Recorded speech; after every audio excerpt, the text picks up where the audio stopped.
Yeah. No, the one thing I didn't like about it was that the fact there was no Rory, because realistically, it's still a character that the Doctor cared about. Not on the same level as Amy, but they both had the same fate. Well, It feels a bit strange that do Russell you didn't think, include that. well, do you think the toy maker would give a shit? Well, I think it would. I think the toy maker would want to poke. Well, that was the point. The whole thing the toy maker was doing was poking at the Doctor to a point, and I think including Rory would, achieve the same thing as what Amy did. No, Callum, you don't understand. The flux is more important than Rory Williams, and there's nothing you can do about it. That's the one thing from that scene I did not like, because I feel like not including Rory is a bit strange when he suffered the same fate as Amy. You say Rory erasure. I say Turlo erasure when they said that Mel was the first ginger companion, which is not true. That's true. That is true. Turlo was, yeah. Even I though will say though, I fucking loved Mel. I thought Mel was great. In even terms though of the side characters, she might have been my favorite. even though Turlo wanted to kill the Doctor, he was still a companion. Yeah. Anyway, Mel, I thoroughly enjoyed. yes. Hello, everyone. Welcome to EDAR. This is day 11 of the Genesis of Androzani Advent Calendar. What number is this? I forgot. We established this the last one, but I can't remember what we said. Was it 26 or 24? Well, you were the one that counted, so you have to be the one that counts again.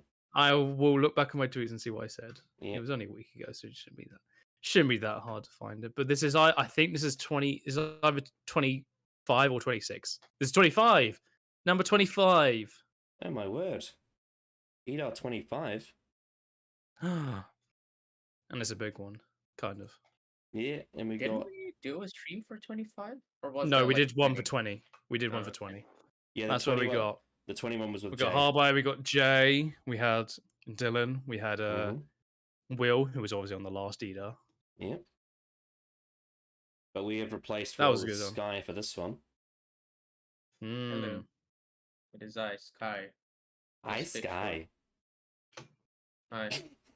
You're an Apple product. Hi, Sky. Hello, Connor. What can I help you with? Oh, God. To be fair, I prefer to have you than Siri. Or whatever the other one is, Alexa. Damn. Thank God I'm wearing headphones. The thing is, you would otherwise- actually answer the inappropriate questions that everyone asks Siri. That's true. We need a Siri that can answer the inappropriate question. Unfiltered Siri. Jailbroken Siri. Yeah. Siri, what is the anagram of King Kofi Kingston? I'm sorry, I do not understand. Oh my god, Siri just opened up my phone. When I said that. Good job. Go away. Go away. Yeah, so we are here for EDAR. I should probably share the stream, to be honest, so that people I've actually just watch tweeted it. out. I've just tweeted out. Yeah, I forgot about the important detail that they actually have to be watching it for this to be justified to exist. Actually, if you look at these charts, you'll see the Genesis of Androzani viewing figures are plummeting, and it's all because of women. Woke. EDAR's become woke. Yeah. Did anyone see that? One of Drinker's stream said Doctor Who lost 250k viewers. Like, that's a really fucking small number compared to who actually watched it. Well, that's probably like smaller than the margin of error, to be honest. But that's like a really small amount of people compared to like 5 million. You know what was even funnier was there was some newspaper that said like there was 114 complaints made about the Giggle, or no, hang on, not the Giggle, the Star Beast for having a trans person in it, and it's like someone did the maths, like 7 million, like was it 114 divided by 7 million or something? That's like 0.00182%. Yeah, I saw someone posting that. Funny. Yeah. It's just a very clear, like, stupid double standard that people have, where they'll say, like, damn, it's a lot of complaints. But when you say the Doctor Who got, 7 million people watching, they're like, that's not a lot. Yeah, whatever the But week. 100 people. 7-day period, and you get 7 million people watching it. That's pretty decent. And also, Jeb has always been saying, like, regardless of the quality of Chibnall Who, objectively speaking, a lot of people watched it. It wasn't as much as the peak of the show, but a lot of people watched Series 11. There was still a lot of people that were watching it. Like, they were in the 7 figures, which is a lot of people for a TV show. In the 2020s, where TV is becoming, slowly, what's the word? Obsolete. It's almost as if the last 10 years of Who have slowly declined in popularity due to just consistently strange stories. It's almost as if it's compared really to bad. Smith and Tennant's time. That's Will Maddox's impression of you, Callum. Yeah, it's almost as if it's really bad. Yeah, that was when he did, what was it, when he did an edit of us reviewing Nicki Minaj. Oh yeah, that was amazing. Put your tongue in my ass. Wow. So what do you think of that, Callum? I'm just that easy to be parried on. What do you think of that, Callum? I did not like that. It's almost as if it's really bad. I really didn't like it. It's almost as if it was really bad.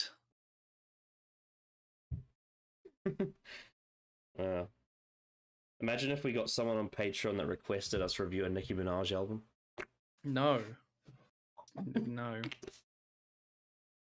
We're not Set it on fire.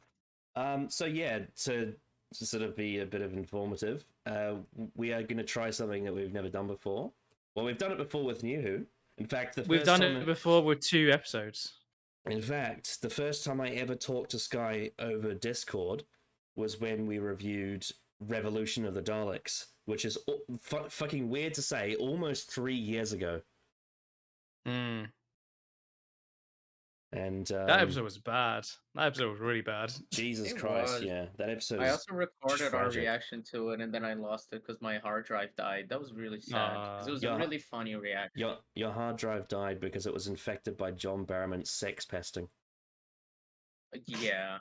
Yeah, I also had a recording of us watching the Mandalorian finale. I think it's kind of good that those 2 got lost to time, because I can't see myself editing those and having any fun whatsoever. It's not the same as editing the Flash. Yeah, Callum showed me. This is why I had Callum edit the Power of the Doctor.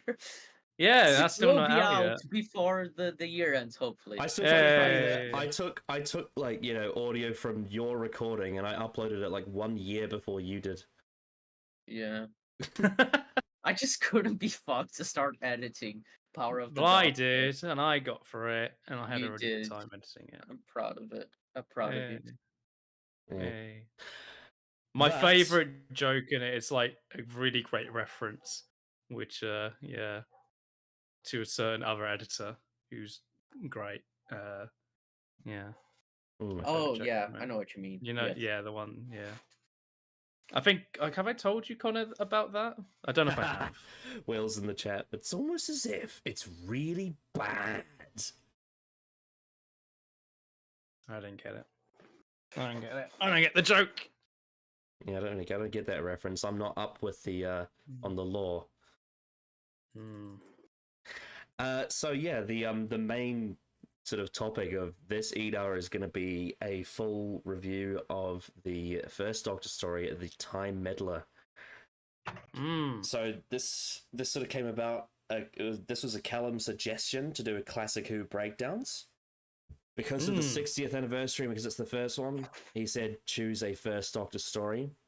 I thought The Time Meddler was a good choice because, number one, I think it's my favorite first Doctor TV story. And also, it's all surviving, it's 4 parts, and also recently there was a Tales of the TARDIS done by Russell T Davies. Yes, I think. Was it it's Russell kind T of that... perfect.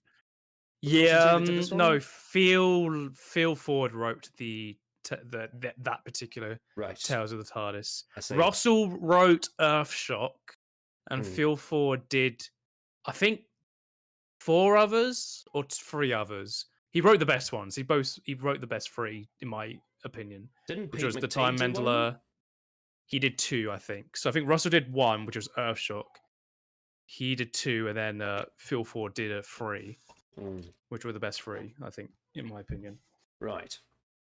So yeah, I thought this story specifically was a good choice just for many different reasons. And on top of that, outside of an unearthly child, and I can't remember how much of the Daleks you've seen, Sky, but outside of that, Sky is very not experienced with the classic Doctor Who, so Sky is kind of the lab rat in this situation. The lab rat. Yeah, hold on. I'm going to tell you exactly how far I got into the Daleks. So, the Dalek story is 7 parts, right? I watched 4. Okay. So I watched half of it, basically. Oh, those are like the best episodes from the Daleks, so there you go. Yeah, I mean, I find it hard to get into classic Who. Every time I start rewatching, I just find it really slow Is that because you're a in a Zoomer? way that I was thinking of when I was talking about the Time Meddler that that I was going to preempt anyone calling me a Zoomer by calling myself one, and you did it. That's insane. Oh, whatever. Yes, Zoomer. No attention span. Zoom, But zoom, zoom. I don't know. It's maybe it's just the first Doctor's era. I assume the other ones could be a bit faster paced, but not really. Oh, some of the Exactly. A bit 80s. more, Some a of bit the more 80s, dynamic. Some of the 80s is very fast, especially the Seventh Yeah. Doctor. Yeah, so I don't know. My relationship with Classic Who is that I did try and want to enjoy it, but I don't really enjoy it all that much. It is a very old piece of television. That is something you can't dispute. Yeah, it's very much of its time. The Time Meddler included in that. Alrighty. So, Callum, in the last EDAR, we talked about the Star Beast and Wild Blue Yonder. Mhm. So, do you want to sort of? I don't want to spend too much time on it because we have a lot to talk about. But Mhm. do you want to talk about the giggle? I guess I'd say that I'm still thinking about it a lot since watching it for the first time yesterday. Um, Overall, I would say I definitely liked it, and I think a lot of its strength comes from the first 2/3 of the story, and I think the last part of the story still has a lot really good stuff in it. Um, Overall, I think it's an episode that I think needed more time. And I think the ending does just slightly suffer from the fact that a lot of it can I think very like understandably be quite confusing for a lot of people. I wasn't sure how to think about it and what I really thought about it overall once I finished. And since thinking about it and seeing what Russell has said, what people have said, and sort of the understanding of what the implications are, I'm relatively fine with it. Um, but overall, as an episode, there's a lot of reasons I like about the giggle. I think Neil Patrick Harris is great as a toy maker. I think David Tennant and Catherine Tate are amazing. I think the overarching sort of theme of it is really strong. And I think Ncuti Gatwa is amazing and stole the show when he came in. And yeah, I'm very excited for the next era of Doctor Who. And that's such a far cry from when watching something like Timeless Children, which is also a episode which has quite a big change in terms of the Doctor Who lore. But with this one, it doesn't feel like world breaking. This feels a lot more like it's a choice that I think relatively works. However, I think going forward, there's a lot to be excited about. I think Shugawa is going to be a fantastic Doctor. I think there's a lot of really great positives to come from his performance. It's going to be very different. It's going to be very energetic. But Russell still suggests that there's going to be a lot going on during his era. A lot of things are going to shape and mold him. And I'm very looking forward to all of that. So, in terms of the giggle, I think it's an episode I'll definitely rewatch. A lot of great stuff in it. Yeah, overall, I enjoyed it, and also Murray Gold has been fantastic. These the 60th, he has, you know, been fantastic. I love the music in all three of these episodes. But yeah, that's sort of my thoughts 24 hours post watching the episode. I think the giggle is pretty good, I will say. All right. Sky, you haven't given any thoughts on this channel about all three of the specials. Do you wanna talk about them? Sure. I think the star. I think the the specials got better with each one, but I don't think any of them is bad. Um, I think Wild Blue Yonder. It's kind of hard to say because I think the Giggle was my favorite, but I think Wild Blue Yonder is probably the most consistent throughout, just Mhm. because the Giggle had the problem with how the toy maker was beaten, was very Yeah. anticlimactic and Yep. undermined him a little. Hmm. Um, but I think I enjoyed the Giggle more. Mostly, I think because the of like how energetic and just the presence of Neil Patrick Harris as the toy maker was insane, and like it did so many Hmm. interesting things that I would have loved for Doctor Who to do for ages. Like it felt exactly what, like, if you had a big budget and a showrunner willing to do some crazy shit, that's what they would do, and I'm happy that they did it. And Shuti Gatwa was phenomenal. Just seeing him as the Doctor, for me, he outperformed David Tennant. He stole that scene for me. The by regeneration scene, he was so fascinating to I watch. have by generated. Still, I'm completely me, man. You're so He's good. so charismatic. You can't Yeah, help but just be like so enthralled with how he performs. It took me a while to get used to sort of like how he performed and like his voice and stuff because it's quite different to a lot of the other doctors. It's a Scottish accent, but it's it got that slight tinge of like something a bit different. But I really liked it. Once you get used to it, it's so funny, so great. You're he's only great. saying that because you're a massive racist. Needed to get used to the black person too. You're okay with seeing them.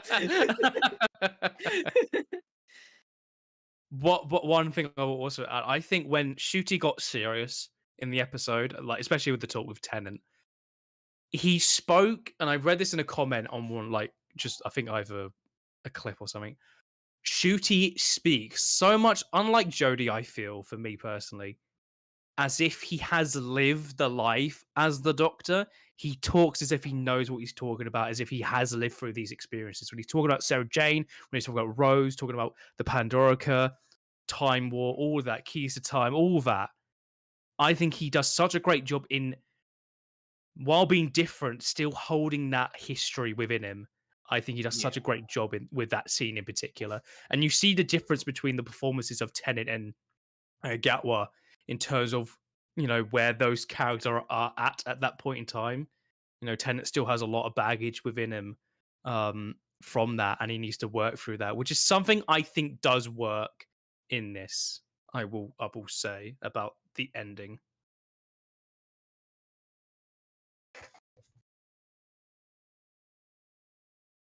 All right. I guess it's time for my thoughts then. Yes. Yeah.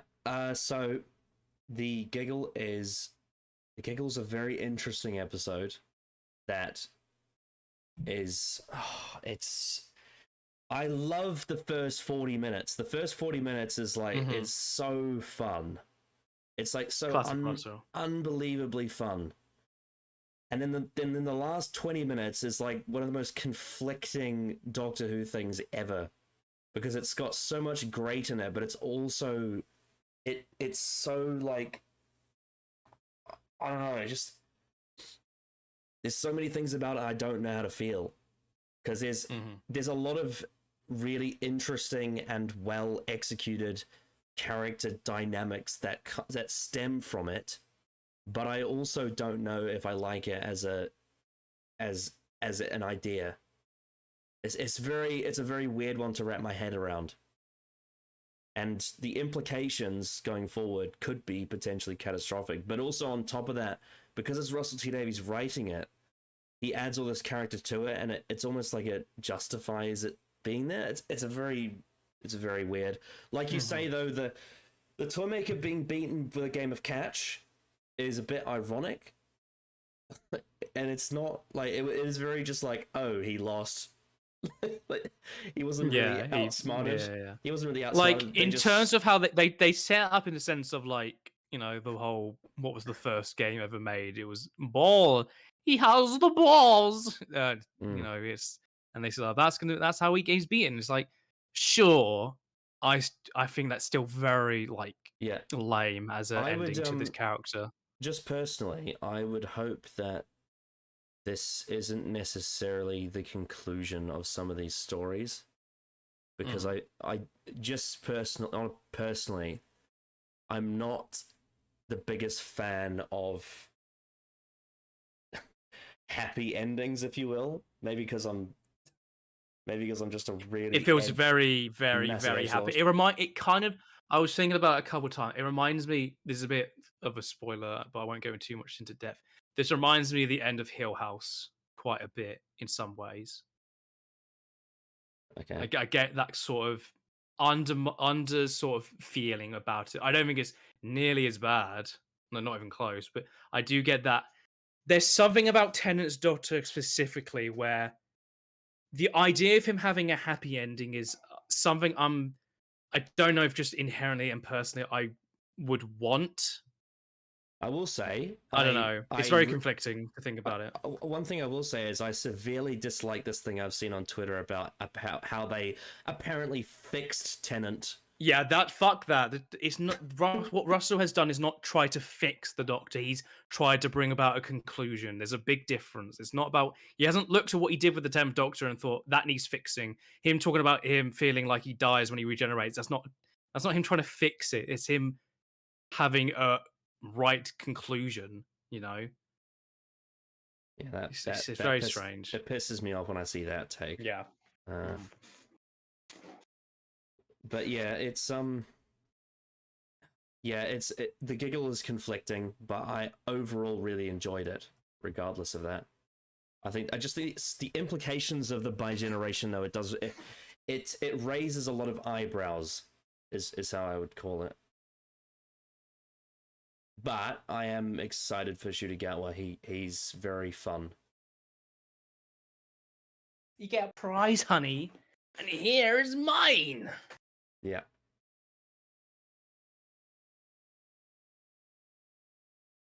Yeah. Yep. What do we think of that?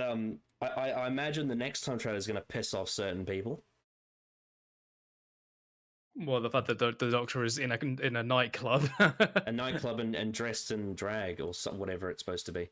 Well, he's in a kilt, which is very Scottish. Oh, that's true. Actually, you got a good point there. But I guarantee you, people like that will be like, "Oh my god, he's in a skirt." It's like, no, he's in a kilt. But also, I think it's probably because his top is quite revealing, and a lot of people are going to hate that. It's a very tight shirt. They don't like the Doctor being sexualized or whatever it is.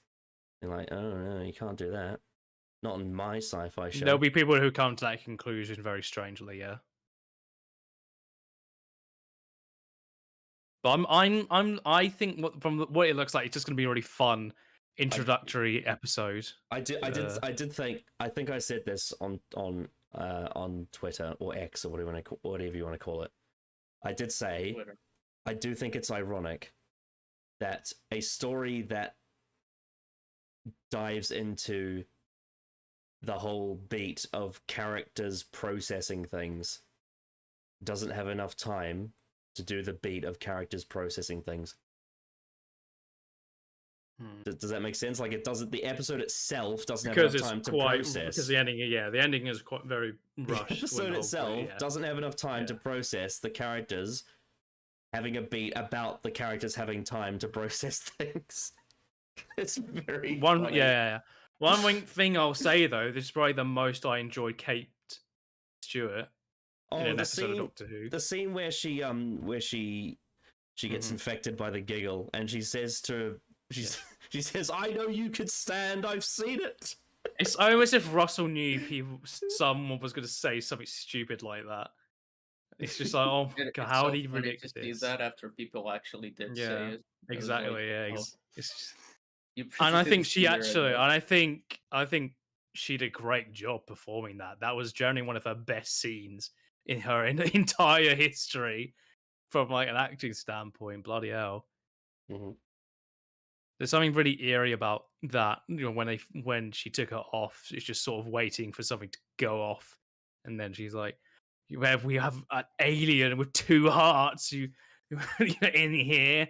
How can I trust anybody? And you two redheads, is this some kind of conspiracy?" My favorite scene in the episode, though, is when the toy maker gets the puppets with strings out, and Yeah, that seems great. it's there's always been like a, I don't know if meme is the right word, but there's always been that thing of how Moffat quote unquote kills companions and then doesn't kill them. He resurrects them in a certain way, and they have like an eternal ending. Yes. He did it with Amy, he did it with Rory, he did it with Clara, he did it with Bill Potts, and Yes. I can't remember if he does. I think he gave Danny Pink the opportunity to, and then he didn't do it, and he let the kid come back to life instead in Death in Heaven. But I really like that scene because the toy maker says, oh, Amy was touched for an angel, and then she died, and he like the way he cuts the strings and the puppets fall over. Yes, it's all so well done. And then the doctor says, actually, she died of old age. She died of old age. Well, that's all right then. Well, that's all right then. It generally, it's just like, I generally love that scene like a lot. Yeah. Because it takes what a lot of the issues with the Moffat companions, and Russell put that to light in a way that's like, this is still very fucked. He got something good out of Hell Bent. Jesus Christ. Yep. Even just like, I still had the moments like when the doctor said she still survives in her last seconds, like, Yeah. But then the toy maker say, well, that's all right then, isn't it? That makes it all okay. Which is like, it's yeah. But that scene in general, with them also talking at the table, was just beautiful stuff. Neil Patrick Harris was incredible. I loved his performance. I would have preferred less of the German accent.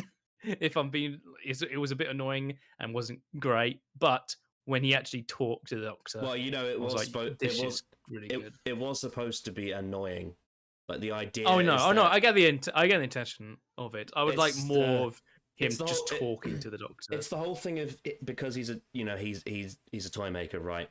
He doesn't see culture as quite a thing to be revered. He just sort of plays around with it, like it's like, ooh, I can talk like this, and then they can talk like this. Like he just does all these accents to just sort of be like, I can be this, I can do that. He doesn't really take it seriously, and the implication is that there's a lot of humans out there that feel quite a personal attachment to where they're from, the way they speak, the language, the accents. Like there's quite a lot of personal attachment to that, and there's quite a lot of people out there that would be quite offended if you mocked their accent, whereas with the toy maker, he doesn't really give a shit because it's just a game to him. So there's a deeper meaning to him doing the German accent than it just being for relief, I suppose you could say.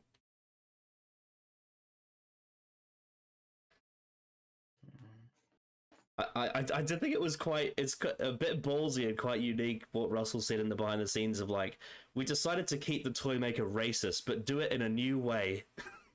The new racism. Yeah, because I do get what Russell meant when he says like that's something that you can still use, and I think people who have a problem with that are taking it a bit out of proportion personally. Yeah, although I imagine they're probably going to cut the infamous scene from the animation where one of the characters says the N-word. Oh, I imagine they will. Yeah, because they probably should. In that story, the Celestial Toymaker there's like a king and queen of hearts, and they have names. And the female character, I think she's the Queen of Hearts, her name is Clara, funnily enough. So there's another Clara in the show. Yeah, so I love the first 40 minutes of the giggle, but the last 20 minutes is very conflicting for me, and because of that, I prefer Wild Blue Yonder. Oh yeah, I think my list is like Wild Blue Yonder, the Giggle, and then the Star Mm. Beast. Yeah, I think I think I would put the Giggle above the Star Beast because I think the good stuff in the Giggle is better. Mm-hmm.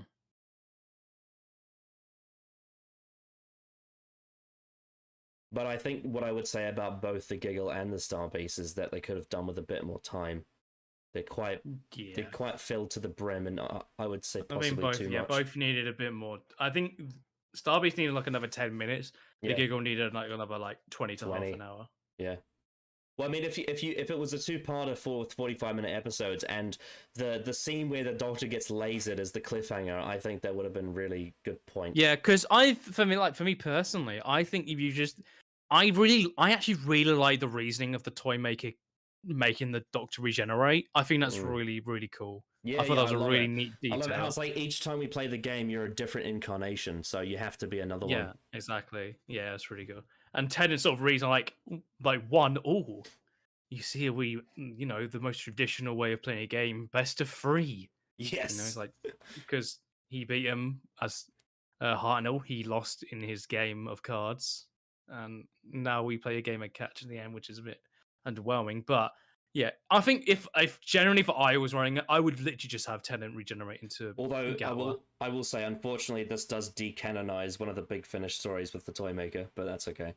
Mm-hmm. It's fine. It's not the main medium, so that's okay. I mean, technically, it's a lost story, so you could consider it non-canon. Mm-hmm. It was a story that was supposed to be in season 23 of Classic Who, but then they decided to do Trial of a Time Lord instead. It's called The Nightmare Fair. Yeah, but yeah, that's I guess that's our thoughts on the 60th, and we have a new era coming around the corner, and I'm very, very excited. I am too, actually. I think Shurigatwa's first series is going to be the true test to see if this is working. Mm-hmm. And I think based on what I've read and what I've seen of the trailers, I think the 15th Doctor and Ruby Sunday are going to be a dynamic we've never really seen before in the show. I think they're going to bring something very new. And when I think about the 9th Doctor and Rose Tyler from 2005, they brought something that the show had never had before either. Really, it was a what would a Doctor and companion be like in 2005? And I feel like with the 15th Doctor and Ruby Sunday, they kind of represent a lot of what would this be like in 2023, because a lot of culture has changed in the last 18 years. I agree. And I think we mentioned this in the last stream, like, it would be interesting if they did, like, a TikTok integration, because that's very 2023. The only thing about that, though, is that if you're watching the story, like, deep in the future, it might age really poorly.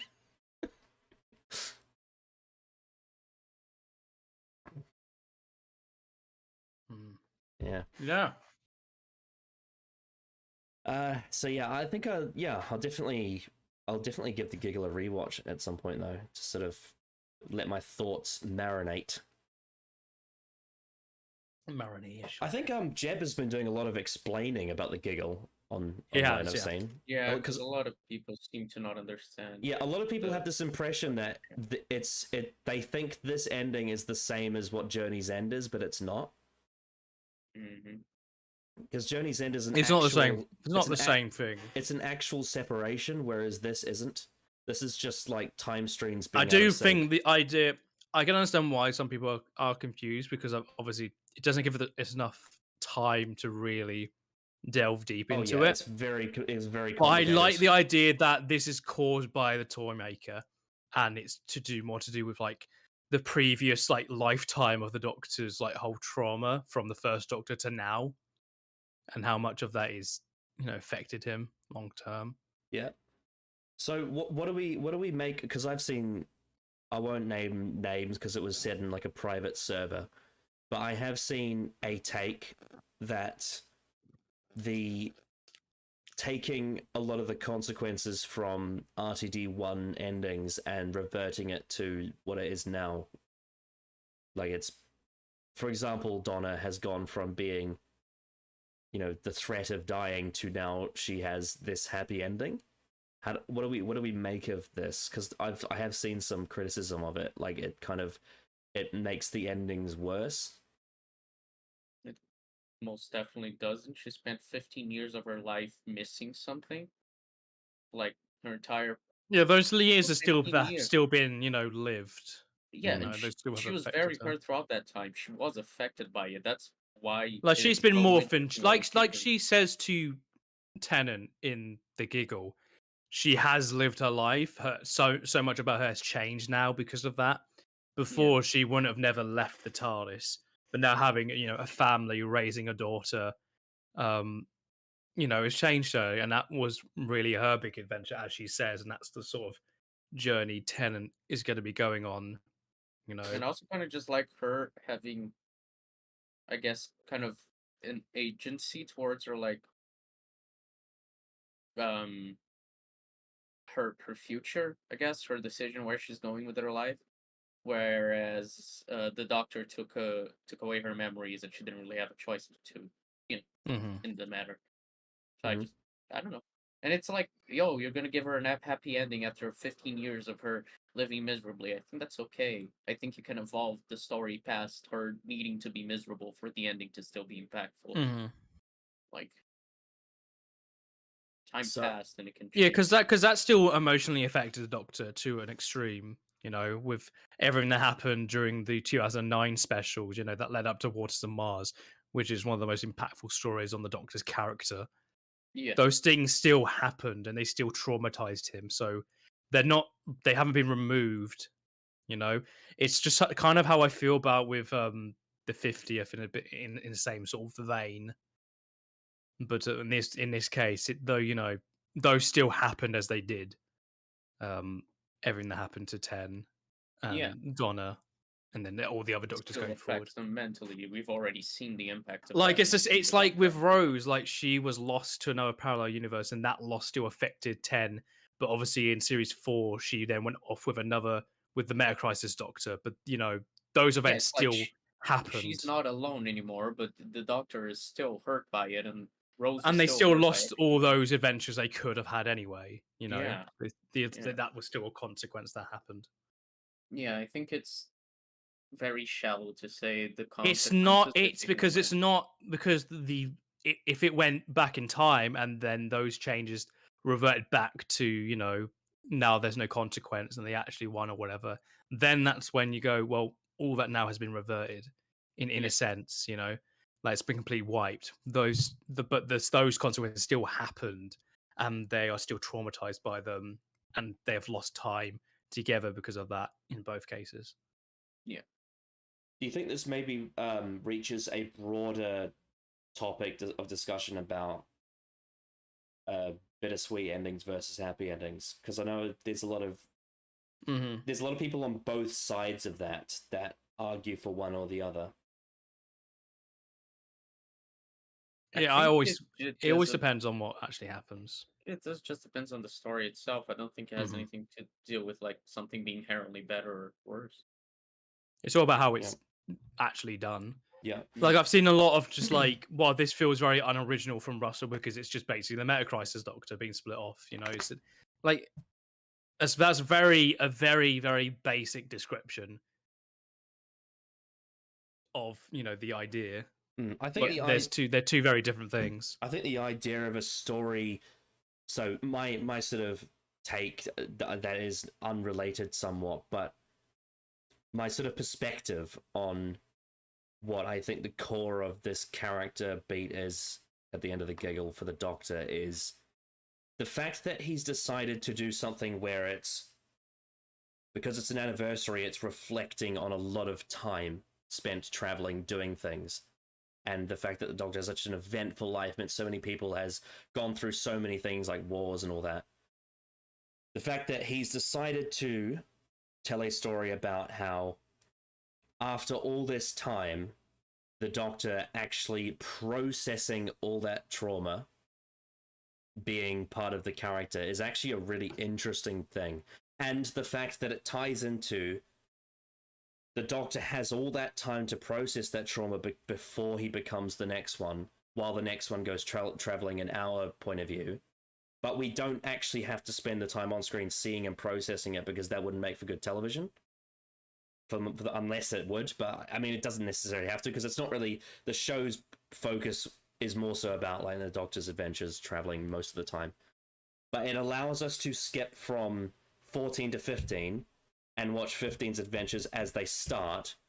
But in between those 2 points in time, the 14th Doctor can process all of what he's been through in the last 60 years of the show. I think that is a really good idea for a character beat based around an anniversary. I think it's especially good because this is, I mean, basically the finale of New Who and a backdoor pilot for, New Who. So that Yeah, a it's lot even of more every interesting. story within New Who was pretty much paid off in a sense of the character trauma. The 60th specials were the transition from New Who to Disney Who. Essentially, yeah, and it's like the hold on, I'm trying to word what I want to say. It's like it encapsulates everything that New Who was about, all the guilt and pain that the Doctor has gone through. I mean, the New Who started with the story about the Doctor killing all of his race, so Yeah. it is just a lot of guilt and trauma he's carrying, and carrying that until the end, and then being like, look, he's finally gonna process it, and he's gonna go through it, and while he does that, the future version of him is going to be like basically a clean slate in terms of like not having all that baggage anymore because but we're gonna the get past- new things that this Doctor is Yeah. having to like deal with trauma wise. Because because like if you want it's gonna be to, stuff. you could very much start watching Disney Who with Gatwa, and that being like the first time you watch Doctor Who, and completely understand it without all the baggage. But understanding that this Doctor is, the same, is still the same as the other ones we've seen, and has gone through everything that they have, but completely understands what they've gone through, and they're, you know, has been able to process all that they had to get to a point where they can be this fun, happy-go-lucky guy again. I think it's just like it adds a lot to I guess Disney Who. I guess also you look at because if you call this sort of the end of New Who as if you will that era, you look at the Doctor at the start of New Who and Rose, and you look at it at the end of the Giggle is kind of like obviously there's a bit of turbulence in the middle, especially recently, but there is a character arc there in a way. Oh yeah.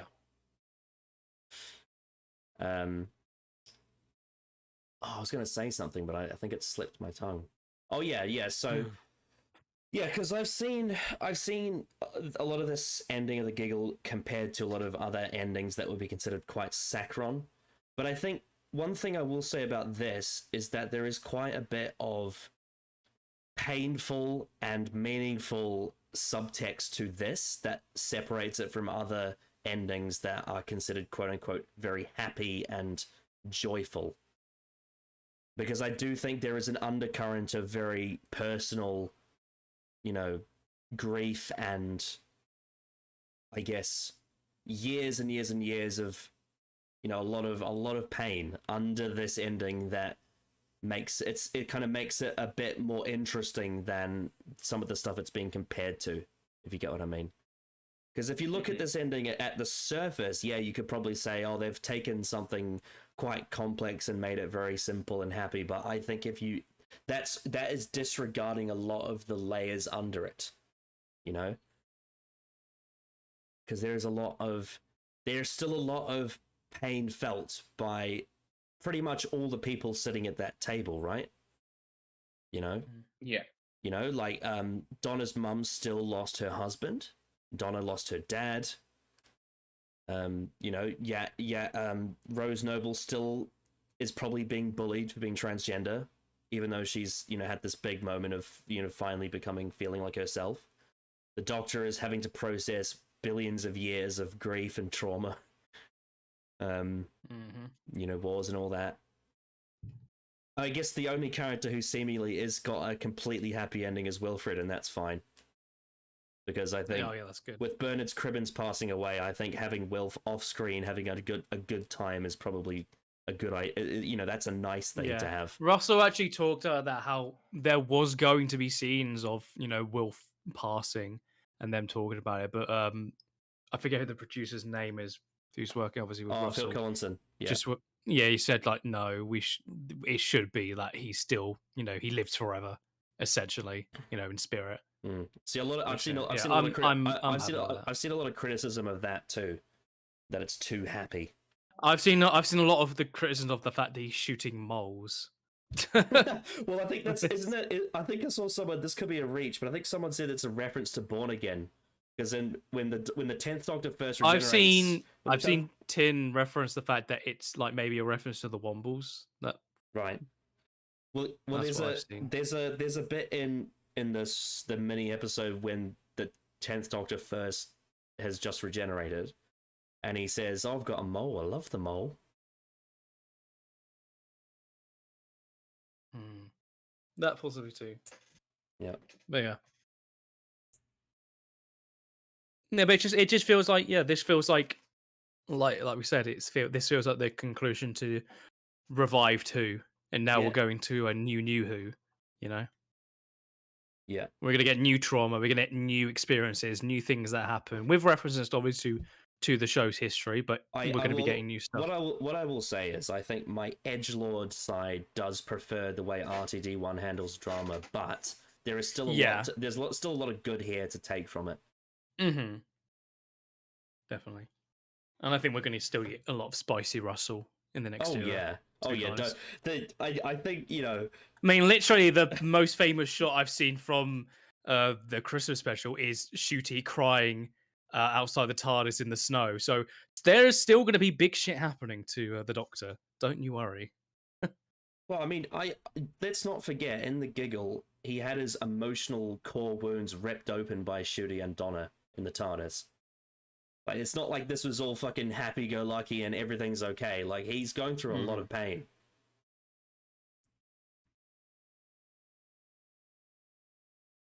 Yeah. Anyway. So, we had a good 45 minutes talking about the giggle. Shall we progress onto our main topic? I guess we shall. Yeah. All right. So, the Time Meddler, written by Dennis Spooner, the finale of season 2 of Classic Who. Yes. Where should we start? I don't know. I can't remember what the format is like for these kind of videos. So a breakdowns are normally just scene by scene. We talk about what happens, and then we talk about what we think of them. I guess. I guess we can sort of talk about initial reactions, initial thoughts on the story. You know what, Callum? I think you should lead this one, given that you seem to know this kind of format better than me. I will try my best, because I personally finished watching this story about 3 hours ago. I didn't take notes, which I probably should have done, but I wasn't feeling it. So I will be relying on you, Connor, to get specifics right for me, because I mess up. But I guess naturally, because we watched this because of, Tales of the TARDIS, I guess we can talk about that first scene in Tales of the TARDIS. Sure. Of Vicky and bloody, what's his name? Stephen. I forget. Stephen. Yes. So they are both transported or whatever in terms of specifics. It was not really explained in any of the Tales of the TARDISes. But both Vicky and Stephen have been transported to the, I guess, what was it called again? They have a name for it. I feel like I remember it was something like memory TARDIS or whatever. I can't really remember. Sort of like a domain for past companions, that's basically the idea. And you have Vicky and Stephen clearly reunited. Very, very lovely moments here and there. They talk about, what happened to them when they left the Doctor. They've aged, they've had lives, there's a lot of time has passed with them, obviously. So, obviously, neither of you will be too familiar. It's funnily enough, both of these companions, their exit stories are completely missing. There's no surviving episodes of their exit stories. Wow. So, that's a shame. Yeah, Vicky left in a story called The Mythmakers, which takes place in Troy, ancient Troy. And it's a story with the what's it called, the Trojan horse, where they go inside the Trojan horse to enter the city and then come out of it to surprise attack them. But during the story, Vicky is with the guy, I think his name's Troilus, and they fall in love, and she leaves. Yes. I actually think it's, to be honest, I actually think it's a bit of a bullshit exit. I don't like it. In the class, yeah, the actual scene, yeah. But I do know that in Big Finish they do expand on it after, and there's quite a lot of good stuff. She's a farmer now. She says here she's she's doing farming. She's a farmer, and then Stephen kind of has two exits. He has an initial one where he storms out of the TARDIS after the massacre of St. Bartholomew's Eve, and then Dodo brings him back inside. And then much later in season 3, there's a story called The Savages, where he leaves because I can't remember this. It's been a couple of years since I've watched it, but there's something there's some role in that society after the conflict's been resolved where he can fill in that role to help out, and he decides to leave for that reason. So that's sort of the context of their exits when they first left the show. One thing I did like from this is when Stephen sees the Sixth Doctor coat, he's into like, oh, this clearly isn't the TARDIS. Why the hell would he wear something like this? This is hideous. Yeah, that was hilarious. I thought that was very, very funny. Which kind of plays into like sort of Stephen in the first sort of like 2 parts, really, which I actually thought was really, really interesting as an introduction to a new companion. Because in the previous story to the Time Meddler, The Chase, it's not only Ian and Barbara's exit, but it's also Stephen's introduction. I actually watched before watching this, I watched the last 10 minutes of that just to sort of get a bit better. I obviously knew that it was, as you said, Ian and Barbara's last episode, but I kind of wanted to watch the final scenes, and honestly, they're really good. In terms of characters, it's like filled with the amount of history and how much they've gone through together. The actors just do such a great job at selling this as a big goodbye, really. And we were talking about happy endings before. Ian and Barbara get a happy ending, and it's brilliant. They do, and it really works. It really works. It's such a strange montage for something in the 60s of them just going around London, just being like, "Oh my god, we're back, London, 1965." And they go. What's great about it is that they go to Trafalgar Square, and it has the pigeons, but no Daleks. Yes. Yeah. My favorite part from it is the first Doctor looking over them on the monitor. I actually thought that was quite sweet, and it shows like how much character the first Doctor actually has. This sort of weird myth that Classic Who, especially very early Classic Who, doesn't really have characters. It's just completely false. It's very, very false, and you get the other myth that it doesn't have politics, which it also has. Politics in Doctor Who. Oh my god! The other notable thing about this story that I haven't mentioned is the first pseudo-historical. So every historical before this one was a pure historical, which means no sci-fi elements outside of the TARDIS. Whereas this is the first one to mix sci-fi and historical together. So it's quite a monumental story for the history of the show. It's also the first story to feature a member of the Doctor's race that isn't him or Susan. Yes. Yeah. Anyway. I didn't realize that about this story, but yeah. Yes. Anyway, back to the Tales of the TARDIS you were talking about. Yeah, so Vicky actually finds what we see later in the first part, a Viking helmet, and they talk about how they found it on the beach that day, and how Stephen just straight up did not believe it was a time machine. They were constantly trying to prove the fact that they had traveled in time to him, which I thought was quite fun, and how that actually played into the actual story. What's a great little what's a great little detail about that though, that specific thing, is that those Viking helmets, if I remember correctly, those are actually a myth. They're not actually worn. Like the Vikings never actually wore those helmets. It's just a myth. But what I love about it as a sort of a bit of foreshadowing is that the meddling monk would have found that helmet somewhere and thought, yes, this is how I'll blend in. But then he realized that probably is not going to work because they don't actually wear those helmets. And so he would have disposed of it. And that's probably how they found it.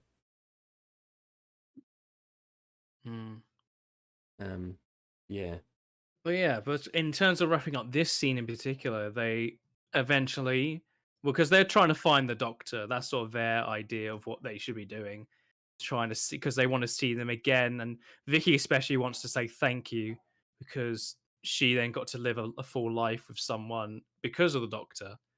So Yeah, I actually did quite like that. whereas In terms of that part. in her first story, she was being looked over by someone very toxic, and she'd lost all of her people and all her family and everything. She'd been abandoned, so the Doctor gave her a new life, really.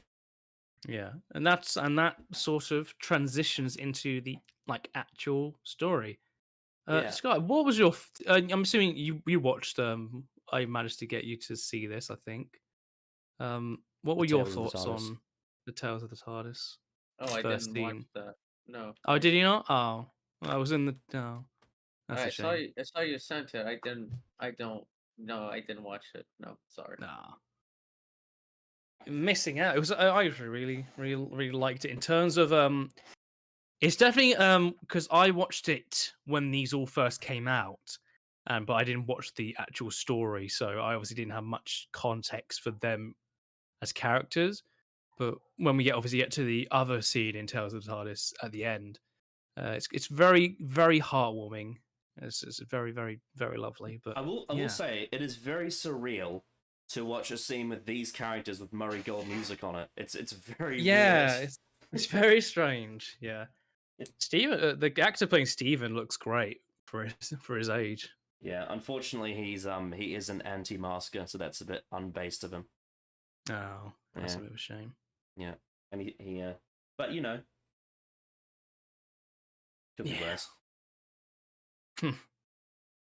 But with that, yeah, we then transition into the actual story. What I did like the transition from the Tales of the TARDIS to the actual story was a fade from the clock in the TARDIS to the clock in the other TARDIS in the actual story. Yes, it is. So yeah. Which one of you want? Should we do? Do you want to do initial thoughts, or do you just want to go through it scene by scene, Callum? We could. I guess we can just. We're already talking about it, so I guess we go scene by scene and talk about what we thought. Sure. Yeah. So in this scene, we have Vicky and the Doctor talking about Ian and Braba's departure, and talking about how much the Doctor in particular was going to miss them. I thought this was really really cool. I thought it was a really nice scene to open it after, especially after I watched the ending of the last story. I thought this was a really good way of transitioning. I do want to say the fact that the first shot of the story is of a clock ticking, and the fact that this is all going to be about a time travel person, very good, is a good bit of foreshadowing. Yes, I think that's really great foreshadowing. Yeah. Yeah. I would say I actually really liked Vicky and the Doctor's dynamic here, and I actually quite liked it throughout the story whenever they were on screen. It's very it's not in the sense that she's a replacement for Susan, but she has that sort of young go lucky sort of energy to her, who enjoys the Doctor's company. Well, I thought that's something I really enjoyed from this story. The key thing with Vicky is that she is that young person that he was missing in his life because he misses his granddaughter, so she does fill that void, if you will. However, the difference between the two is that because she's not actually his granddaughter, he doesn't feel this need to have control and authority over her. So the dynamic is a lot more healthy. Whereas Susan needed to get away from the Doctor because he was becoming too authoritative, despite the fact that she was growing up. And yeah, so it's a lot more like the dynamic between them is a lot healthier than it was with his granddaughter. Yeah. You get little bits of him even talking about the fact that first Susan went, and then Ian Barber have now just left. So that's a big thing, especially with the show, because this is only the second season, but that's still quite a, like they said at the end of The Chase, that was 2 years of their lives now, and they no longer will see each other. Well, you can tell Arnold does a great job at sort of having that affect him just on a personal note, how he will very much miss them as people. Well, in the first season, in the story Marco Polo, they literally spent months together traveling through, the Himalayas all the way to Cathay. They spent a long, long time together traveling. Yes. Yeah, Sky, you haven't said anything about the first scene yet. Would you like to have a go? I don't know if I have much to say. I Alright. I like that that there's a mention of of Ian and Barbara leaving. I kind of wish that there was more of that in the episode where he actually like it affects him somewhat. It just feels like, oh, okay, they left. Let's mention that. There But is then after one. that, There is yeah, one specific scene where he brings up Barbara because he's in a point in history, and he says something along the yeah, lines of, "Now, if I wish Barbara was here," because yeah, he has to try and figure out where he is, and he figures out 1066. Yeah, that was the end of this part. Which we'll get to that, but I actually quite like that scene for what it was going for. Yeah. In terms of how the Doctor's trying to deduce where they are, which I thought was quite neat. Yeah. Yep. At this point in the show, especially this early on, the Doctor doesn't have as much. What's the word? Like, he doesn't spend as much time, sort of being affected by companions leaving as he does later. I think as the show goes on, he progressively gets more. This is very affected by new it. for him. This is why Yeah. I think it's like very a new experience for him. And at this point in time, he is like, he always references himself as an old man, Yeah. and in a sense, like he is.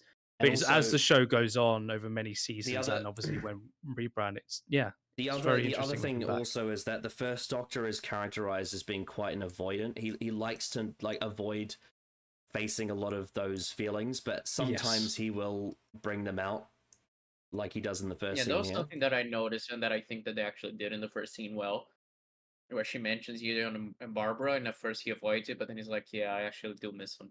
Like he even suggests the fact, like, "Oh, do you want to go too?" And because like, no, I made my decision. I wanted to stay, which I think, I thought that was quite neat. I will say, I think Hartnell. I think out of all the stories I've seen of him so far, I've not seen like a ton of Hartnell, but I was thoroughly impressed by his performance this story throughout. He's wonderful. It's really, really good. I just want to say, just an aesthetic thing. I've always loved the look when he takes his jacket off and he's just got that white.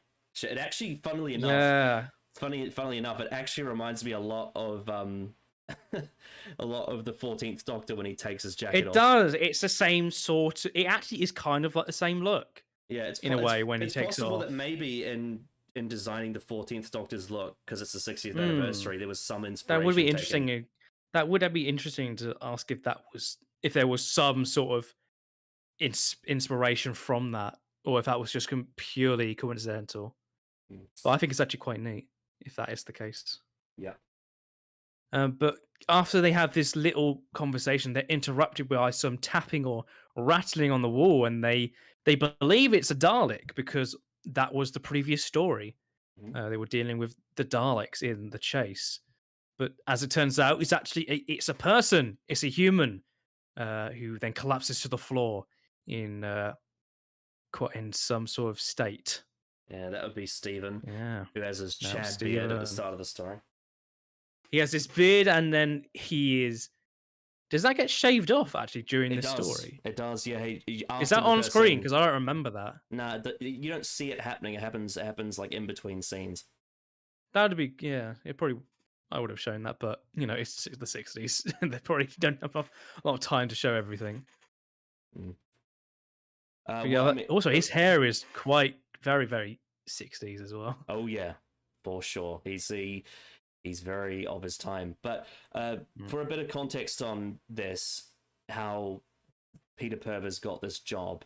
So he appears in one of the episodes of The Chase, when they go to the top of the Empire State Building. He plays an American called Morton Dill, and the director was so impressed, or whoever it was, like the people in charge of the BBC, was so impressed by his comedic performance as Morton Dill, they decided to rewrite the script of like the last parts of the story after that point to introduce Stephen as a character.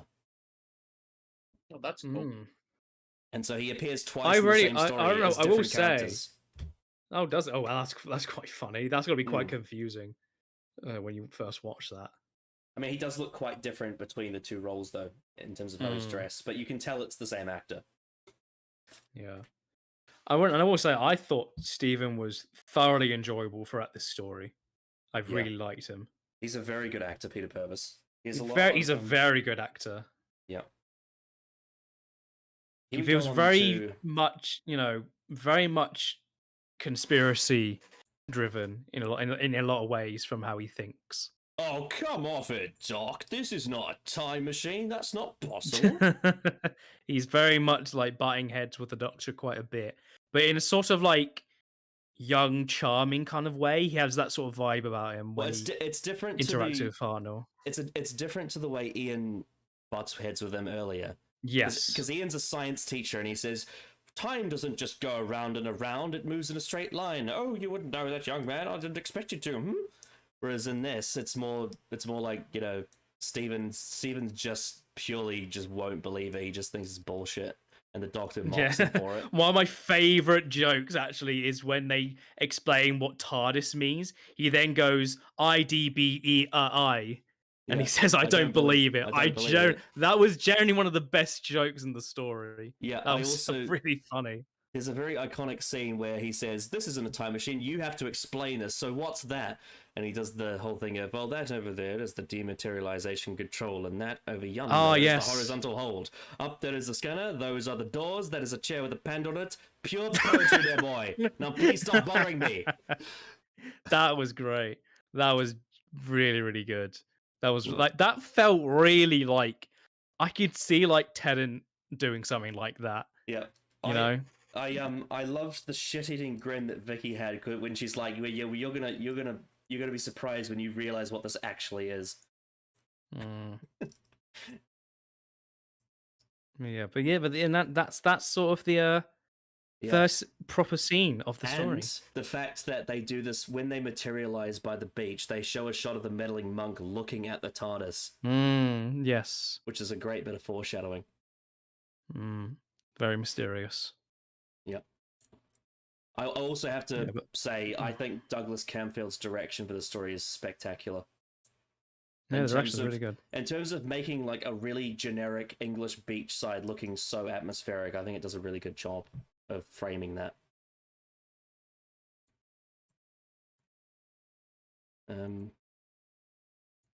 Yes. Yeah. Yeah, we spent like a good 7 minutes in the TARDIS. It's quite. Oh yeah, first 10 minutes is pretty much like first 5-6 minutes is pretty much in the TARDIS, sort of introducing Stephen to the other characters. Yep, which character, something that people say Classic Who doesn't do, and yet it's doing it here. Yeah. Yeah, we get after that we get a brief scene between I believe they're called the Saxons. Yeah, so these are the English from 1066. Yes. I'm not sure how to feel about. I feel like the Saxons overall in this story, and we'll talk about as we go. They're probably, for me personally, the least interesting thing about the story. They are quite sort of what's the word for it? They live a very simple life, is what you would say. It is very simple stuff when it comes to scenes with the Saxons. But I guess actually because even then we get obviously there's a lot of talk about the Vikings eventually invading. We get that reference in this first part. I do have to say, sort of where we're heading. I bloody love any time that how triggered they look when they go Vikings. Like they look so filled with they're hatred, very triggered. Blood and hatred. They're very anti Vikings. I guess it really makes you believe, it sort of immerses you in the fact that they are in the middle of a massive conflict that has been established by the monarchy at the time, King Harold.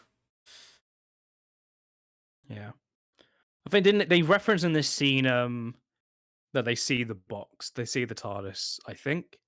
Yeah, strange blue box. I've always loved in stories when characters that are unfamiliar with this sort of thing they're just so confused by what the hell the TARDIS is. Yeah, I always enjoy that. Yeah, well, especially in olden times stuff. Mm.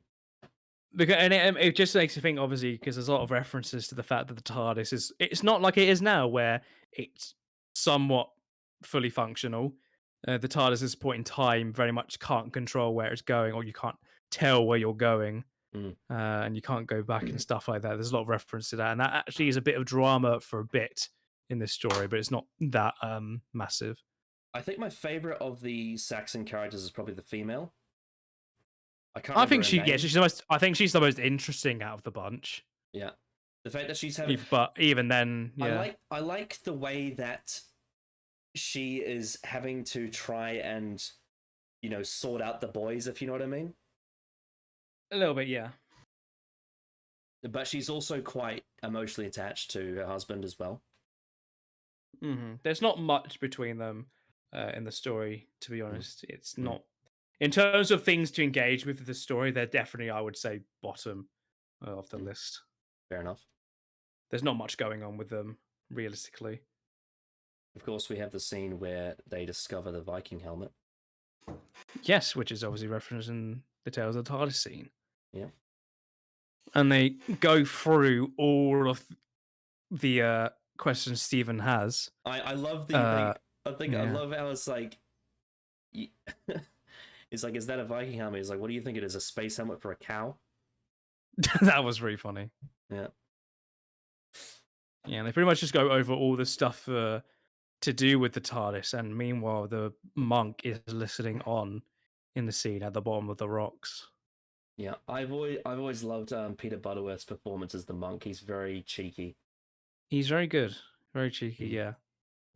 I think the idea of him being like an irresponsible child, in a sense, is sort of what's the underlying theme of this. Well, funnily enough, that's actually quite interesting because we just watched a story with the toy maker in it. He's also a bit of an irresponsible child in some ways. That is actually quite true. That's you're not wrong there. That's actually quite true. Yeah, except the difference being is that the meddling monk meddles with history, whereas the toy maker does games. With reality, yeah. Yeah. Do you have anything to say, Sky? You've been quiet for a bit. No, I don't really have anything to say right now. I don't know. Okay, I'm gonna say it now so it doesn't come as a shock, but I didn't love this story. I think especially the first two parts I didn't like that much. I thought part 3 and 4 were pretty good. In all fairness. I agree. I think first two parts are quite slow in terms of Yeah, pacing. and your mic has gone super deep again. Oh no! But yeah, I don't know. I feel like if the first two parts are a lot of like nothing happening in a sense, and so like in a lot of it, like what you're talking about, it's just I don't feel like there's that much to engage with. It's just like, okay, yeah, they spend a lot of time in the TARDIS trying to explain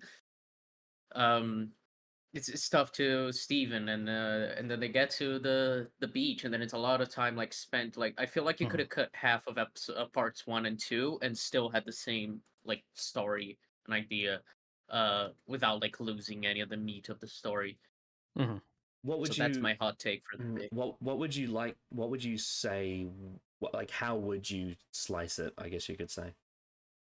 Well, a lot of my problem with the story was that there was like a lot of redundant stuff. Like a lot of times the characters would just repeat what they had just learned. Like it feels very of its time in a sense of like there's no subtlety. It's all like, oh, I just learned this. Now I'm going to say it for the audience so that they understand it.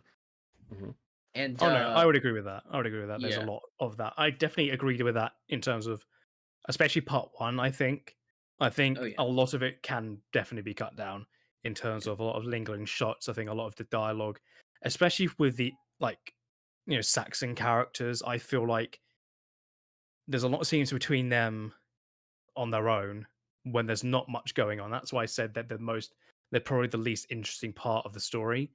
Yeah, we're spending quite a bit of time with them at times, and there's not much to really gauge from it, and that's sort of my sort of issues with the story. I think the best parts of the story is mainly with the main characters, and more so as the story gets going. I think I will say that I think the first 10 minutes are really good in terms of an introduction to the Stephen character. I understand what Scar where you're coming from, and the fact that even though there's still a lot not going on, the pacing is quite slow and it's taking its time, which sometimes can work. I think in this case, I think it can lean itself to probably picking itself up a bit more. Yeah, I think more so in part one. I don't think the thing is really of like the pacing being slow because I don't mind slow paced stuff. I'm a There's not much sucker going for on in the slow first burn. part. Yeah. It's just it's slow in the sense of like we establish this information. Like the doctor says, this is what's gonna happen, and then this is what happens. They talk about how this just happened. Like I'm not using a specific example, but it's the vibe that I get. It's like it Mhm. feels very much like it's holding your hand. Like when the doctor's trying to figure out what time period they're on, and he's talking to himself all over and over like okay, I get it that you're figuring it out, but you're just So talking to yourself. what It you're feels saying, very like what you're saying expository. is that it's not officially efficiently compounded, Yeah, right? yeah, it So, just feels like the type of thing, partly of its time, partly of just like not being, because I don't like saying of its time a lot because you know Citizen Kane is very modern and very nuanced and subtle, even though it's much older than this it's episode. like almost 100 But years old, like, right? yeah, it's 38. Hold on, Yeah, I'm going to check now. 38 sounds No, right to me. 41. 41? 41, Okay. 41. Yeah. Anyway, like it doesn't feel like it's trying to do anything like with subtlety or with subtext. It's all just like what happens is what actually happens. There's nothing Mhm. for me to like chew on. That feels like it's not I very think the engaging in that best sense. part of the first two parts is the sort of underlying like stuff with the monk. I Mm. think I really enjoyed a lot of the he's come to this place recently and he's sort of fooled everyone into thinking, there's a whole bunch of them with the recorder, and there's little hints of stuff all around of like his possessions that he's taken from time. And Yeah, obviously we I think discovered that in the part thing that I three. Those enjoyed little the stuff is most yeah. in part one is like basically Mhm. the monk being like us figuring it out, because like I That's think yeah. I was on the same boat as Steven in a sense where it was like, wait, how can this be the past? We saw this Viking helmet could just be Mhm. whatever, and then they see the watch and then we see the recorder, and I'm like, wait, are we in the past? Where are we? Like I was trying to figure out exactly what is going on. Like I thought there was some time Mhm. shit going on, and then we figure out that it's actually the monk just having Yeah, fun because and having his trinkets and everything. I thought that was the, really fun. Like yeah, the way they figured it out slowly. the way they utilize it, how this is Steven's first adventure and he doesn't believe it's a time machine, and they use elements of the story to almost bolster his points of, oh, it can't be a time machine because look at this thing from the future that wouldn't It's be in the 1066. Yeah. that stuff is definitely the strongest part of the Part one, first yeah. two parts. Yeah. Yeah, because I think whenever we get to scenes with the Saxons, realistically, is when I'm probably not as I don't think it's as engaging, or there's not Yeah. much going on. I quite I, like. I definitely, yeah. I quite like the scene where he's investigating the Saxons' tent and he sees all these things like a longbow and like a dead animal, and then he gets caught.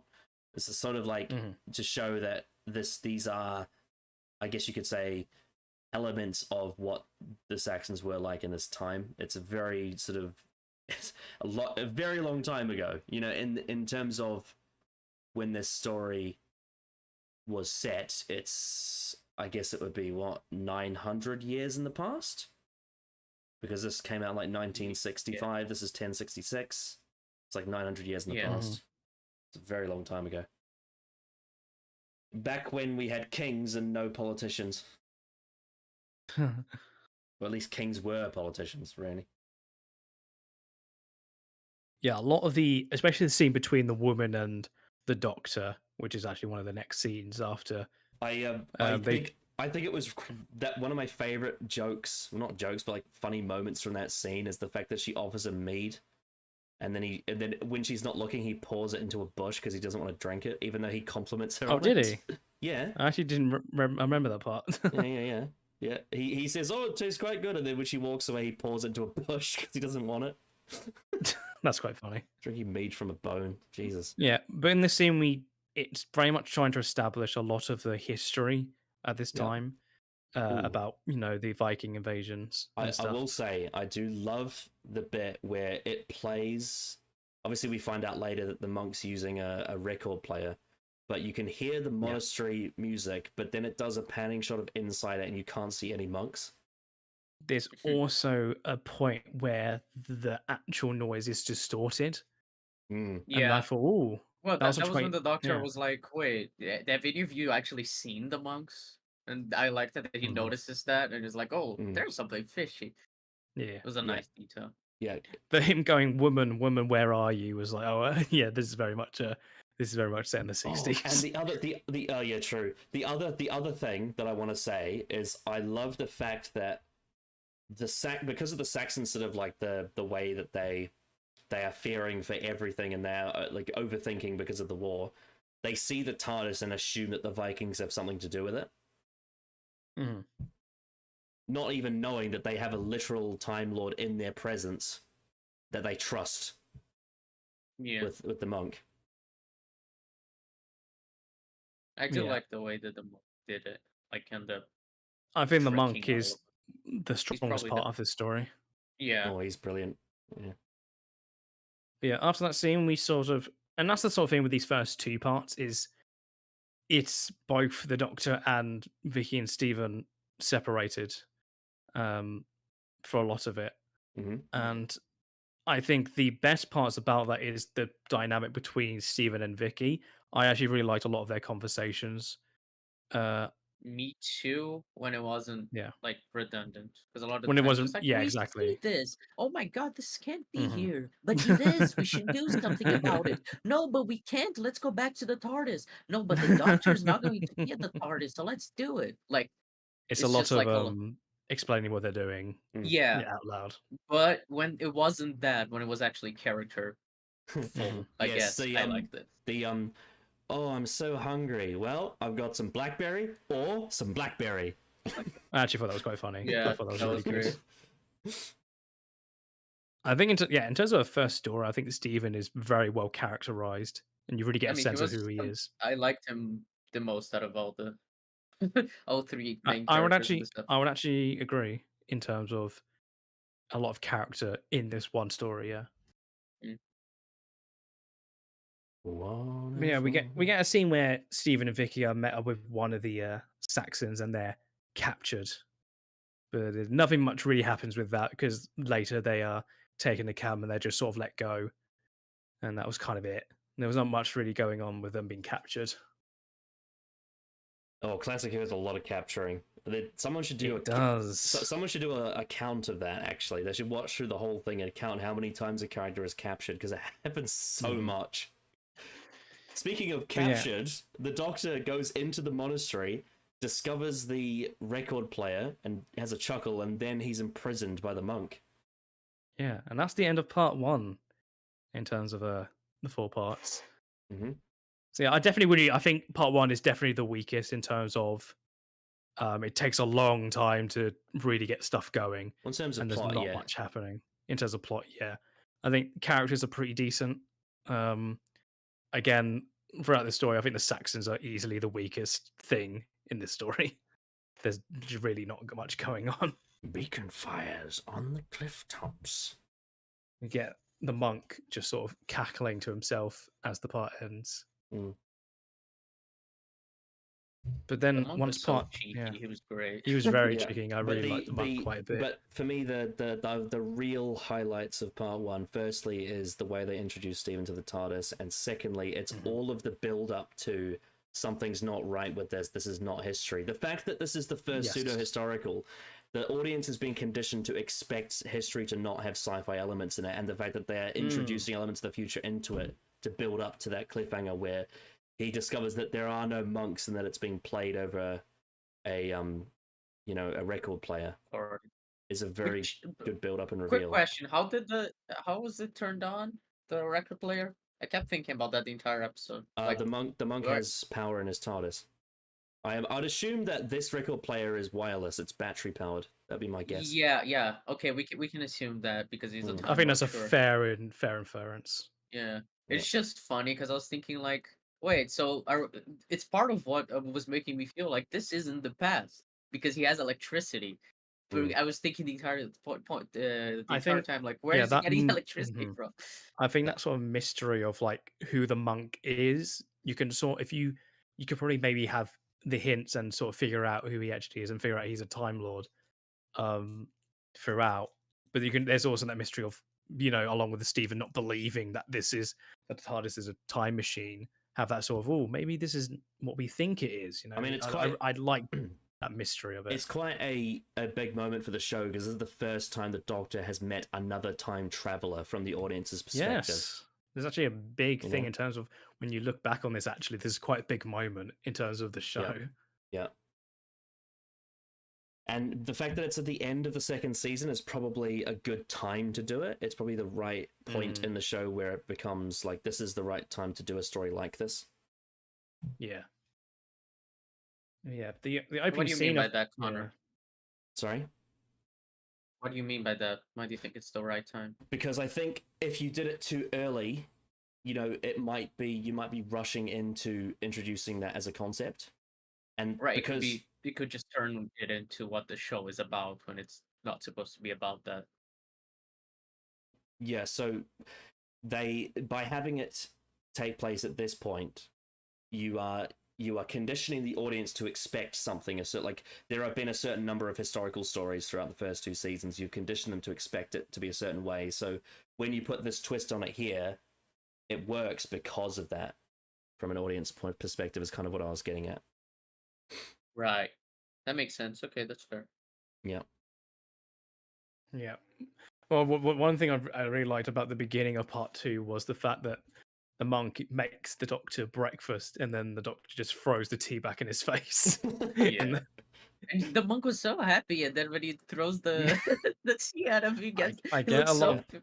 sad. If I was It's so speaking about great. this, like in terms of the monk being a Time Lord, I'd imagine they obviously reference the fact that he's 50 years earlier or whatever the line specifically was. I do love. I imagine the monk is very young, very young in that I do regard. love the way he like hums that little song as he's preparing breakfast.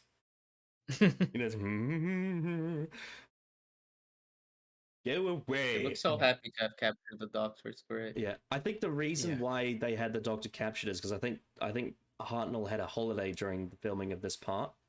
That's why he's not. You can in very it much tell visually. because he's not in it at all. Yeah. Yeah, but you can hear. Obviously, he's at the start because of the cliffhanger of the previous part, and he has lines that he recorded on audio either earlier or later. Yeah. Yeah. With this, so this is how it worked back then. They filmed every part in order. That's what they used to do. That's what they used to do back then. It was all filmed in order. Yeah. So part 2, sorry.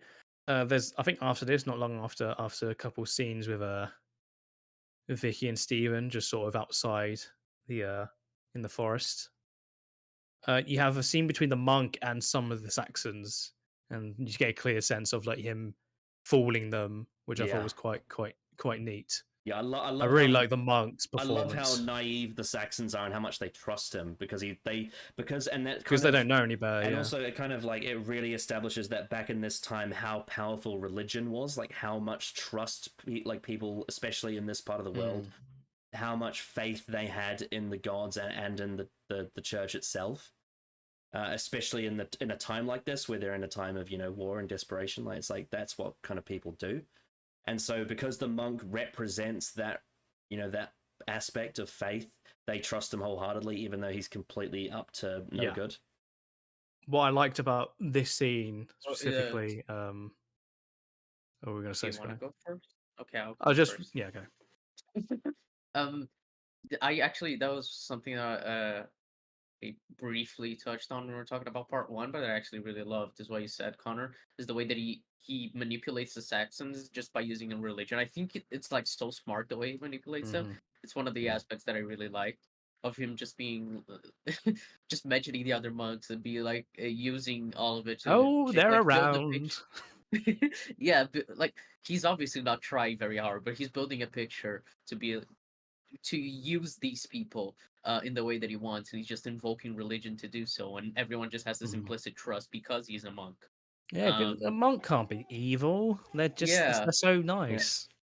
yeah, and I thought that was really cool because it's just like a monk who arrived with a bunch of monks and nobody knows where, why or where, when, why or how they arrived. They just showed up one day and they've only seen one of them, like Yeah. rarely, and they never speak. It's kind of like you just trust them because they're a monk. It's just really Yeah. interesting. I don't know. Like we said, I think the monk is clearly the strongest part of the story for me. Absolutely. Yeah. I love the way he puts up this facade. He's just like, oh, yes, my children, and they call him father and whatnot. But then every time he gets a bit stressed, that facade slips and then he has to go back to it. He's just like, oh, yes, sir. Yeah. Well, I actually really love when he was talking like that to the doctor in 3 or part 4. I think it was the end of part 3. Either way, when he was talking like that, and the doctor was just like, "Drop the fucking act, like just drop the monk act." Yeah. I know you're not actually a monk. There's a moment. There's a moment when just before he sees the Viking ships on the hill. I think I can't quite tell what it is, but it's almost like he's taking some kind of allergy medication. But there's a few memes out there that he's snorting cocaine or something, because it looks like he snorts cocaine and then his whole face I remember that, yeah. Definitely some Time Lord drugs. Yep. Yes.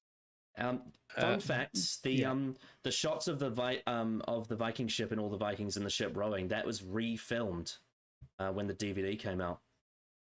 Oh wow! You can actually tell actually when you look at it. I just looked back on it now, and I could tell it actually was a bit more higher quality in terms of you can tell it's digital film, like, modern digital cameras. So they reshot the scenes. Yeah.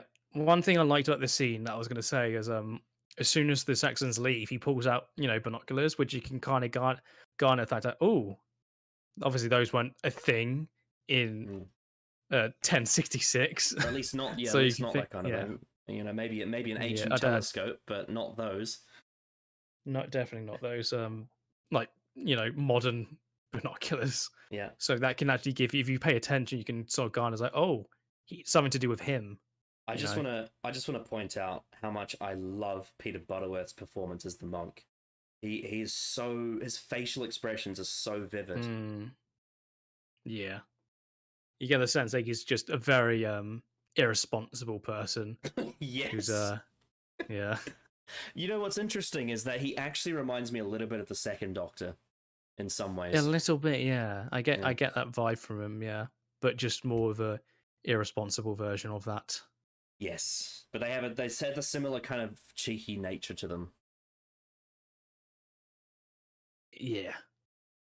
So then we get the scene between the Saxes and Vicky and Stephen we've referenced earlier, which not a lot is going on there. They sort of they talk it out, they let them go. One of them's not happy about it, but there's not much going on with that. The key detail I would point out with that scene is that there is speculation of, well, these people look foreign to us, maybe they're aligned with Vikings.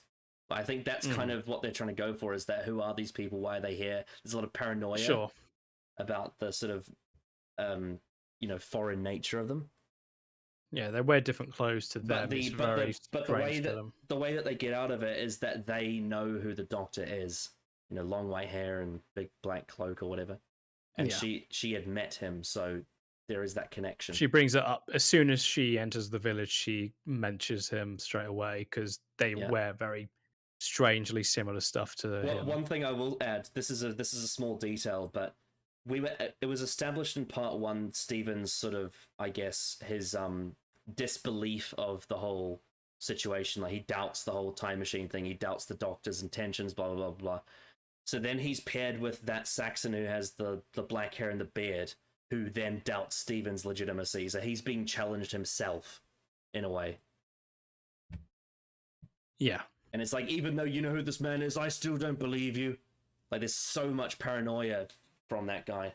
Because he's just so aware of the Viking threat that he won't let anyone that is foreign into his like his sort of territory without being skeptical of who they are and what their intentions are.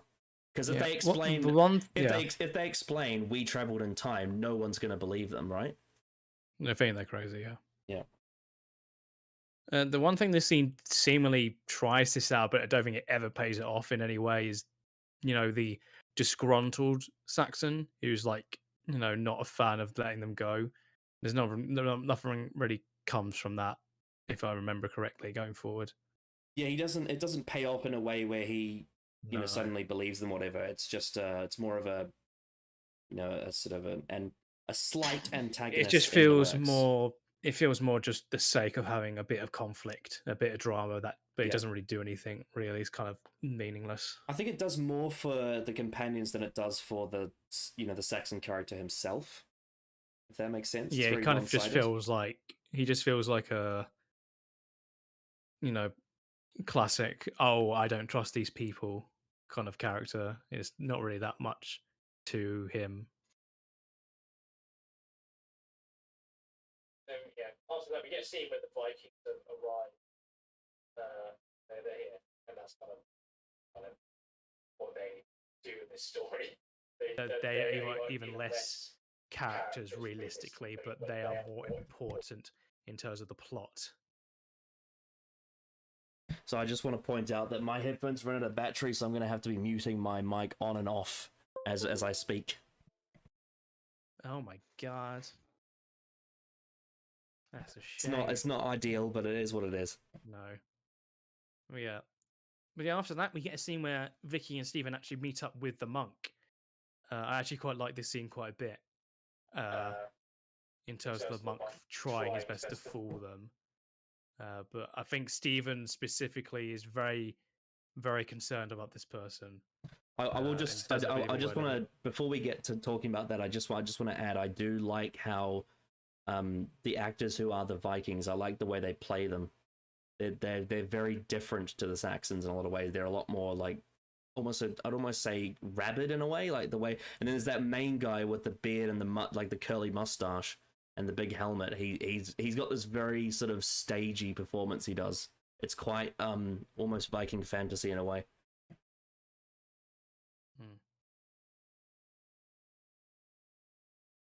Yeah, but in this scene, Stephen, after they have that talk, they ask him to ask the other monks who don't exist actually to see if they've seen the doctor recently passing by. Stephen doesn't believe a word of it. And one thing I did like is the monk actually just stands behind the door listening to them. He doesn't. He tries to listen in on what they're saying, and then Stephen tries to trick him in quotes into saying what the description of the doctor was, even though he didn't give that information out. Yeah, which I thought was a bit. It felt a bit like they needed a way to prove for sure that it was lying, when it was like a very obvious But secret that I don't think the monk should have. But the then, thing, yeah, they then actually that's the cool thing is that they said no, he gave away the information too easily. He yeah, wants exactly. us to know that Vicky was not convinced by the fact that Yeah, the monk's playing chess with them basically. Yeah, it was cool. I like that because I was like, I don't like it. It feels a bit too cheap. That's because you've been conditioned, you've been conditioned by a lot of bad modern TV to characters are dumbed down for the plot to happen. Pretty much, yeah. And then this time, no, Vicky was pretty smart. I like that. It was a cool. It was a cool moment to just see that the writers were actually thinking it through and making the character that's supposed to be tricking like a bunch of people someone actually smart. So I liked it. I just want to give a quick shout out how much of a handsome young man Stephen is. With very charming. Very charming. Regard, yeah. Yeah, they sort of set off. They sort of plan that eventually they need to break in at some point. One thing I will mention, I did notice this a while back, is that the Doctor does not like when Stephen calls him Doc, but then you get Graham later who calls her Doc, and she's fine with it. That's changed. That's a detail that's changed. Yeah, and I don't think Chibnall knew that. Graham. I was thinking of Graham too when he was calling the Doctor Doc. I was like, hey, Graham does that too, in like 1,000 years down the line for you, Doc. And it's not really a reference. It's like a reference without really being a reference in a way. I mean, I don't really mind either way. I just think it's interesting that that he's Doesn't not. doesn't the Captain person. Jack call the Doctor Doc at some point? I don't remember. I think so. Probably. It feels like something he I have definitely a would say. memory of that. Yeah. There is a scene where the Saxon woman sees Vikings and she's in like a state of shock on her Yeah, bed. I thought she was dead at first. It sort of Yeah, gave me me the too. indication that she was dead, and then she Because she kind of wasn't wasn't. moving, she was just with her eyes open. I was Her like, eyes okay, were, so she's yeah. dead then. But no, it was I odd. can't, yeah, It was really it's very odd. strange. Vikings. Yeah, you get that, and then they go out and they're about to go fight them and stuff. That But one yeah, dude who kept saying that like they couldn't trust Vicky and Steven and the doctor. Did that get paid off?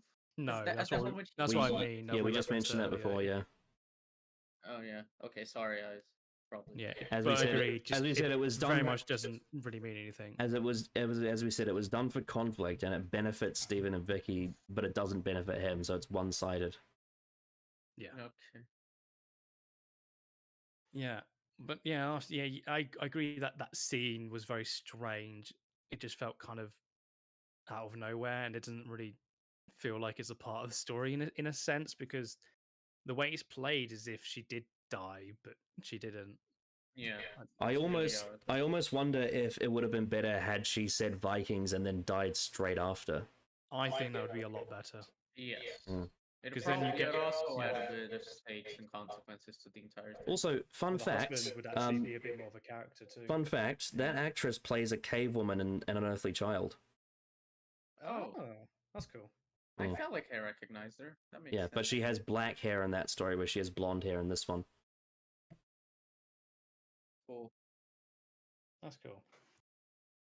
Yeah, there's actually next scene is when Stephen and Vicky actually get into the what's it called again? What's it fucking called? I forget the name of it.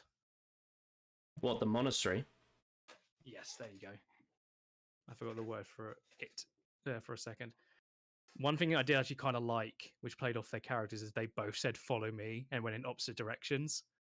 Oh I actually yes, thought that was funny. yeah. Very, very cool. I thought it was very funny. And then Stephen just like, "All right, I'll follow you," and that's kind of how what happens for the rest of the story. He just says, "I'll follow you," which I think is actually quite cool as a small little character thing.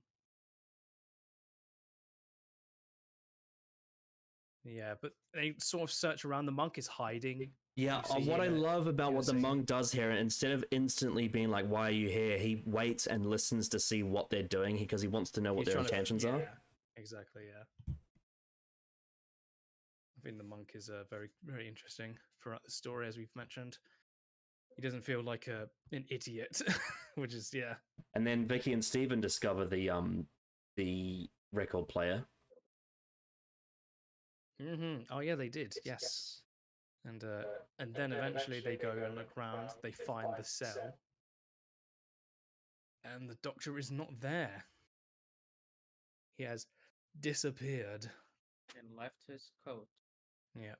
The one scene before that is the injured Saxon and the husband arrive as well. So now they're inside after being invited in by the monk.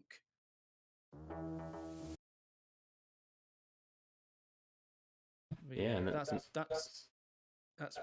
pretty. I think that's the end of part one. Part two, sorry. Part I think two, that's yeah. pretty much it. That's the end of part 2.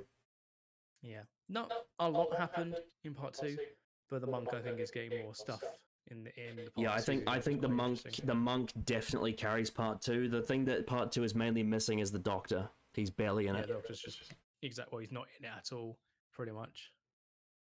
And his presence is a bit missed, I would say. Yeah, but really the highlight of it is that conversation with Stephen, Vicky, and the monk when he tries to play chess with them. That's a great scene. That was the best. That was definitely the best scene of part two. Yeah. Yeah. And then as Then I think as yeah. both of you said at the start, the second half is when things get really interesting. Yes. Is when I think the story really picks up in terms of conflict. Yeah, of the it characters that shifts actually gears matter. up a bit, if you get what I mean. Yeah. So yeah, we have Vicky actually looking around to see, well, surely he would have escaped. There must be like a hidden passage somewhere. And there's this strangely, I noticed this, for some reason there's a fade to suggest passage of time, but when you actually look at the fact that Stephen was still on the same wall in the same position, no time had passed at all. So it was a bit of a strange thing that I noticed. It sort of suggested that she was looking for a couple, like for a while. Yeah, it's very, very weird. I don't know if any of you two noticed that. And then she says, "There is a loose stone." Yeah, I always remember that line. yeah. And then literally they both go, and then the monk comes in and sees that the door is unlocked. And there's one little moment where he fakes going out, but then pops back in again. Yeah, that was fucking hilarious. It was like something out of a cartoon. Yeah, I thought he was going to like check behind the door, which I thought it would have been cool as a sort of way, because that's definitely something I've seen before in these kind of scenes where they're actually just behind the door. What this suggests is that the monk has not actually investigated all of the architecture of the monastery he's in, which means he hasn't been there for that long.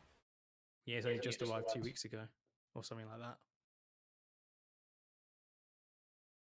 So yeah, it's not that knowledgeable on the place. But yeah, the next scene is kind of like I found this a bit weird because obviously Hartnell was not in the previous story, so he sort of just appears in the village out of nowhere.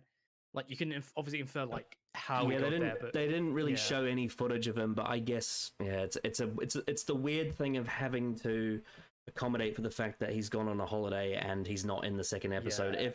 If they should have filmed a scene of him arriving at the village. It feels very disconnected from when we last saw him. Yeah.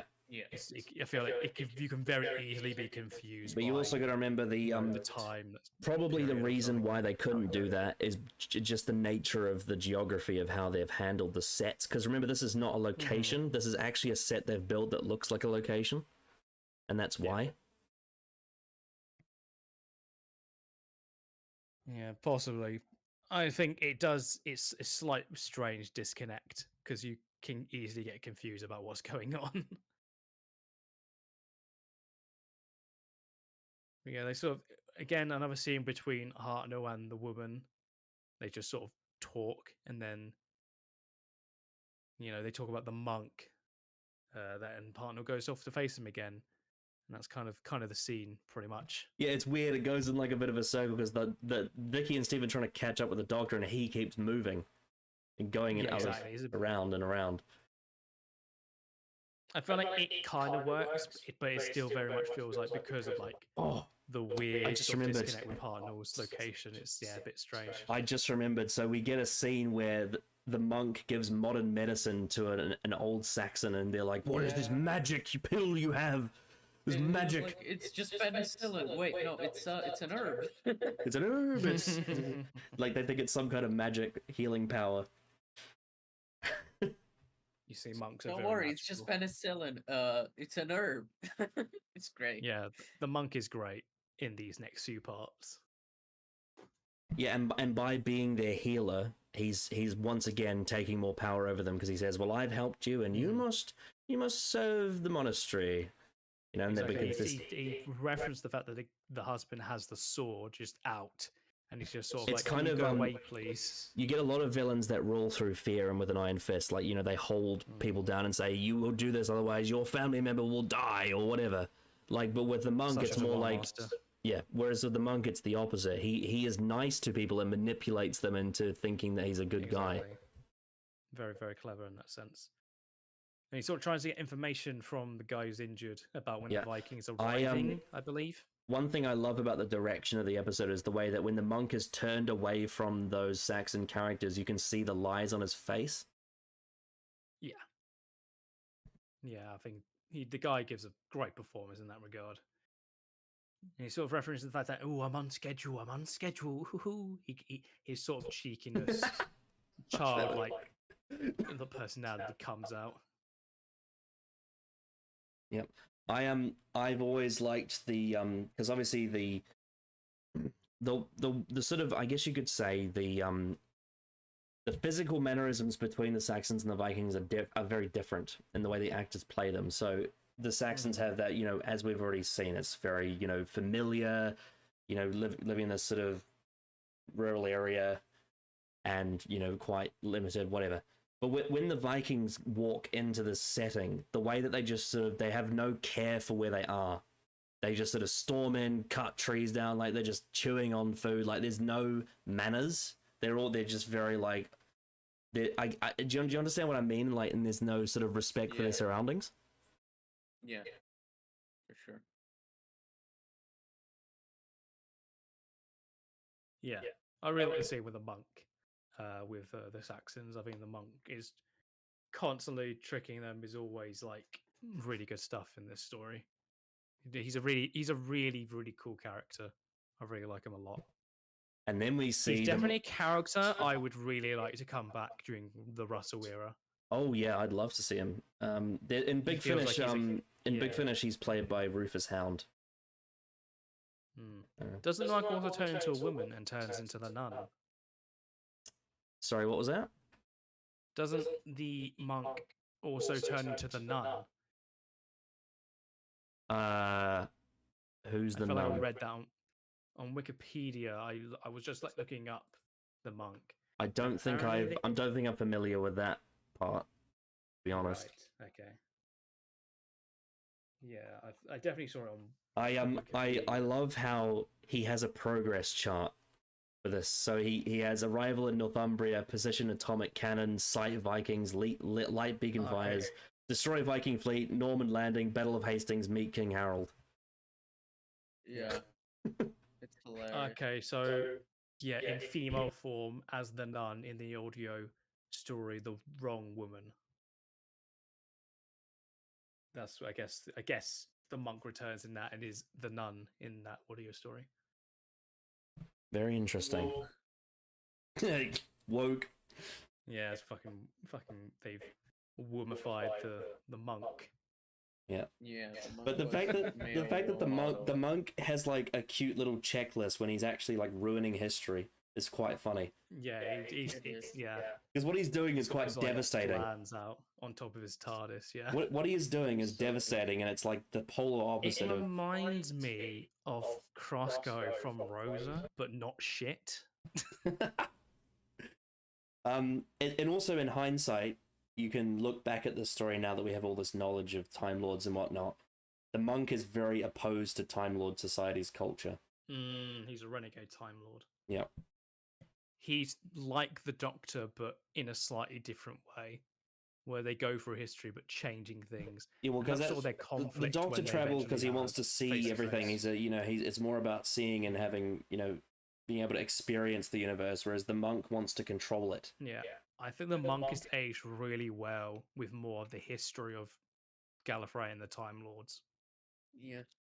You can really He's an infer a interesting lot. Character that Yeah. if he ever returns, I would like that. I feel like he's the type Definitely. of character that RTD could do well. Yeah, definitely. Sort of like because obviously we'll get to it when we get to the end of the story. But yeah, what last scene did we talk about? Was it His checklist. his check? Ah, yes, that checklist scene was very cool. I like that. Sort of always plans on top of what we eventually learn in this part, his TARDIS. Just sort of like, you get a very sense of like how he acts on his own, as opposed to. I do think it's interesting though that he uses a compass to plan out his thing on a map. That is quite 60s. Yeah. It's very World War II. Yeah, he just sort of yells out when there's banging on the door. I'm coming. I'm coming. Coming, my son, coming. It's great. Every line from him was just brilliant. He was so funny, man. The Meddling monk is so good, man. He's just, I love him. Such an entertaining person. Yeah, definitely, I would love. And the way he has to smuggle all of his shit back into his TARDIS so that they don't see it, and it takes some time. Yeah. And I love the detail of right before he opens the door, he has to like go like, okay, now I have to get into character. Yeah, I really like this. So we get scenes of like the knock on the doors, but he keeps opening and no one's there. It's all sort of weird and mysterious. And then he closes it, opens it again, and then it's the Doctor holding him hostage. Yeah, with the stick.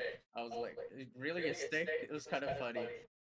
Even the monk is the monk was like, what are you gonna do with that stick? And he's like, it's not a gun, but even if but even then, I can still do a bit of damage to you, my dear. It's great. Very gentlemanly. Arno is a. Yeah. It was almost like an early form of Venusian Aikido, the way that he was going to manipulate his nerves so it would knock him out. He's like, if I move this in your spine... It reminded me so much of, Kill Bill. It was just like, oh, this is directly in your spine, my dear. Like, yeah, I'm going to paralyze you with this stick. It was so funny. But it's the kind of thing that I buy because he's the doctor, and I think William Hartnell does a good job of selling it in a sense of like, I don't know what he's gonna do with this stick, but I can buy that he's gonna do something, and it will hurt. Well, he's well trained. But I just love the shit-eating grin the doctor has throughout this whole scene. Yeah. Where he's just like, I've got you! Arno is amazing in this. I've got you, and there's nothing you can do about it! I love how he's just not taking any of the monk's shit anymore, but the monk keeps trying it. Yeah. And he's like, oh, so you want me to do this because it's going to, like, just laying out his entire plan with the person not being able to do it. And like the way the monk like deliciously describes his plan to change history and how amazing it sounds, and the doctor's like, oh yes, sounds so wonderful. Well, it's not going to happen. You're going to be stopped. Yeah, it's great. It does kind of remind, like, a very. You can see where this character goes from that moment and how he transitions into, like Troughton and Pertwee and Tedden and Eccleston, all that. Yeah, for sure. Yeah, I definitely think the interactions between the Doctor and the monk are some of the best scenes in the story. It's very fun to watch those actors. Yeah, those two were definitely the highlights because they're so fun and so like the monk is so cheeky and the doctor is just like so like he's having so much fun with him, but he's like, oh yes, that's like a great plan. It's like you're just letting him go on and on, like, oh yeah, no, that makes sense. I'm with you on this, and they just fucking tell him, but you're not gonna fucking do it. It's so a responsible child. Yeah, it feels like he's the doctor's having so much fun seeing someone be like that childish and just have to be able to like insert his authority on the situation, I guess, being like, oh, but you're not gonna do it. But he finds it fun to see someone trying to do something like that. I don't know. There's a lot more to garner from these parts 3 and 4 compared to 1 and 2. Oh yeah, part 3 was the one because I was like, I'm not really liking this. Then I watched part 3. It was actually that was really good because it was just like it moved a lot faster. It didn't feel like it was, It's not wasting time. Yeah.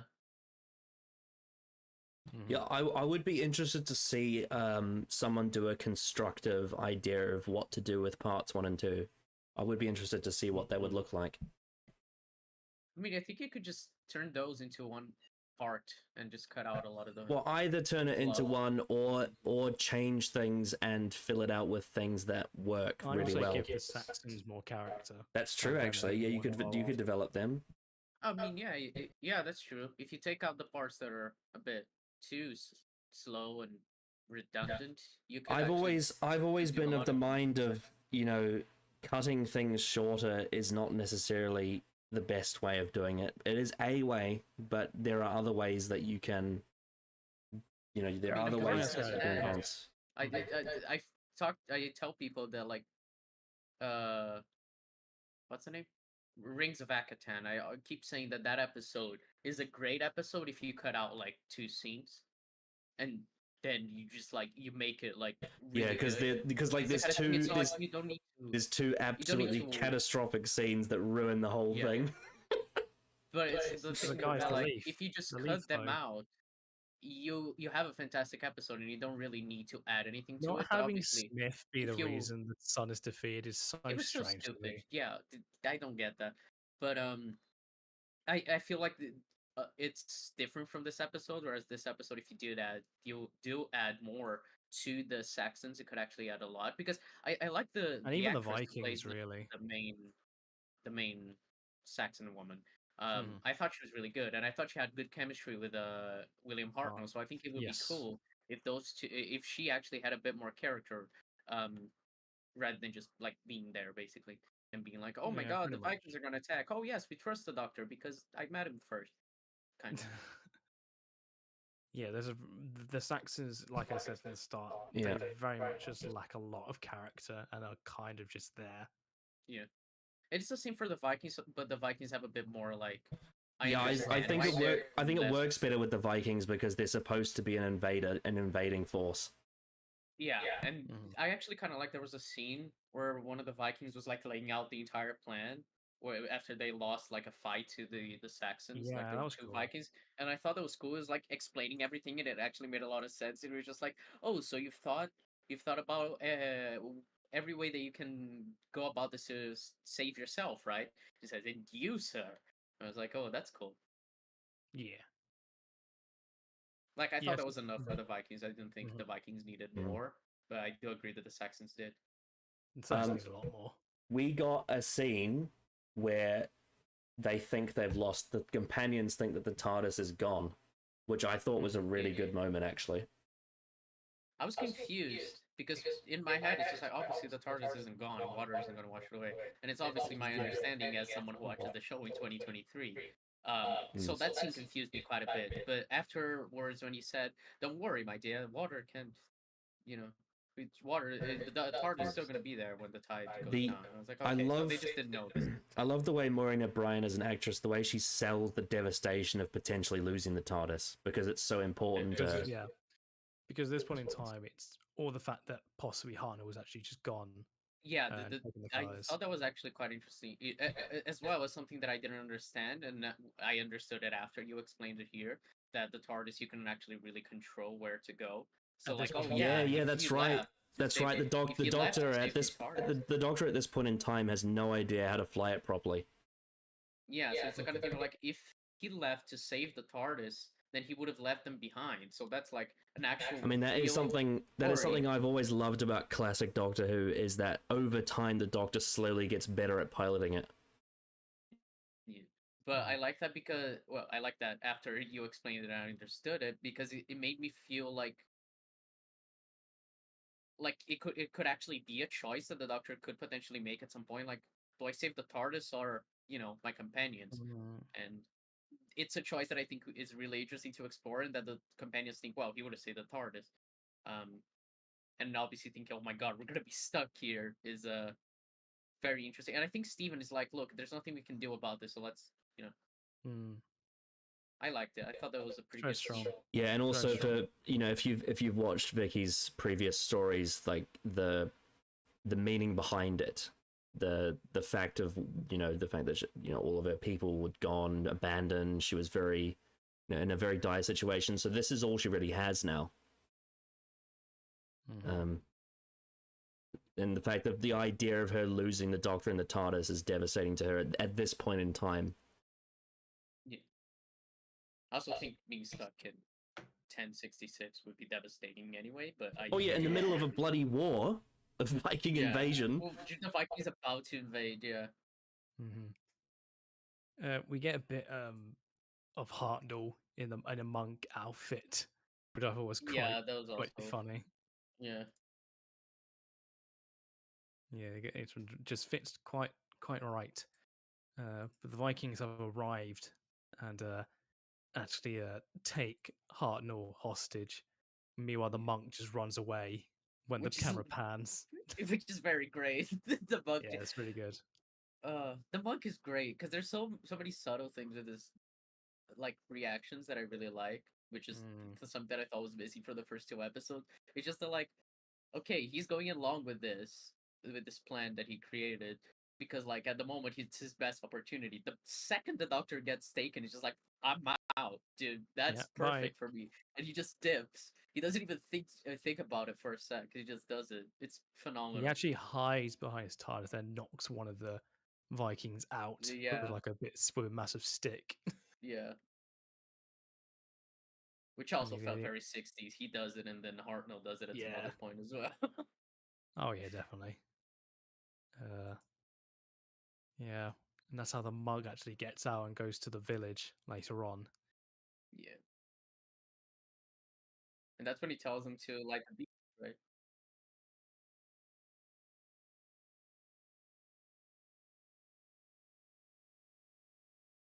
Yeah.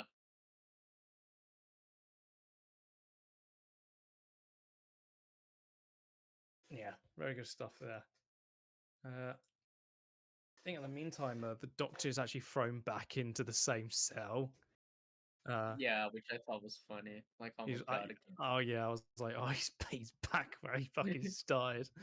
I thought it was really good, like in terms of comedy. And then he does the thing that I suggested literally like 10 minutes ago, where he hides behind the door. Yeah.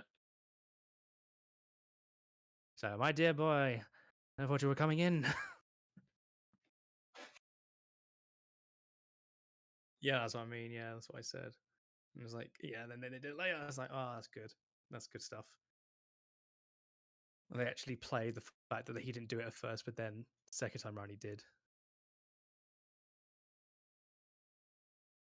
Yep. Yeah, He that's when loves- he tells he's a them to big light the gaslighter. beacons. Be like, yes, light the beacons. It'll help.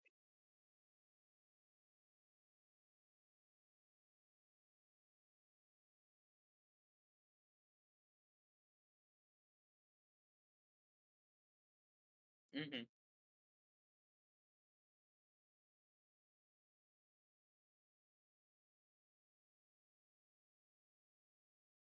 Mm-hmm.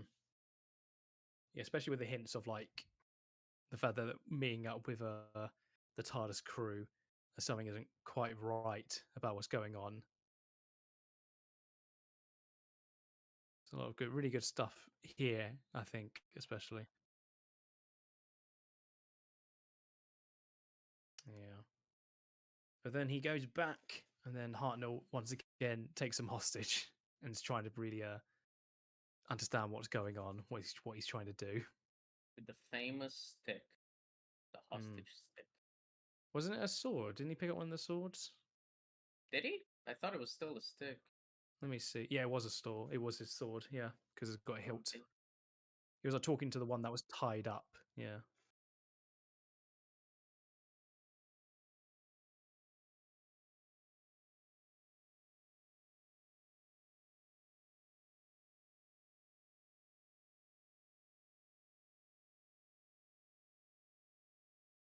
Yeah.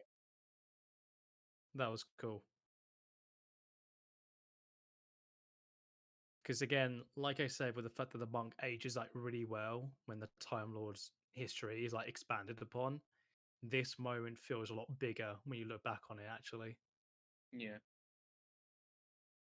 Yeah, I quite like that review because it's like, oh, it all makes sense. That's cool.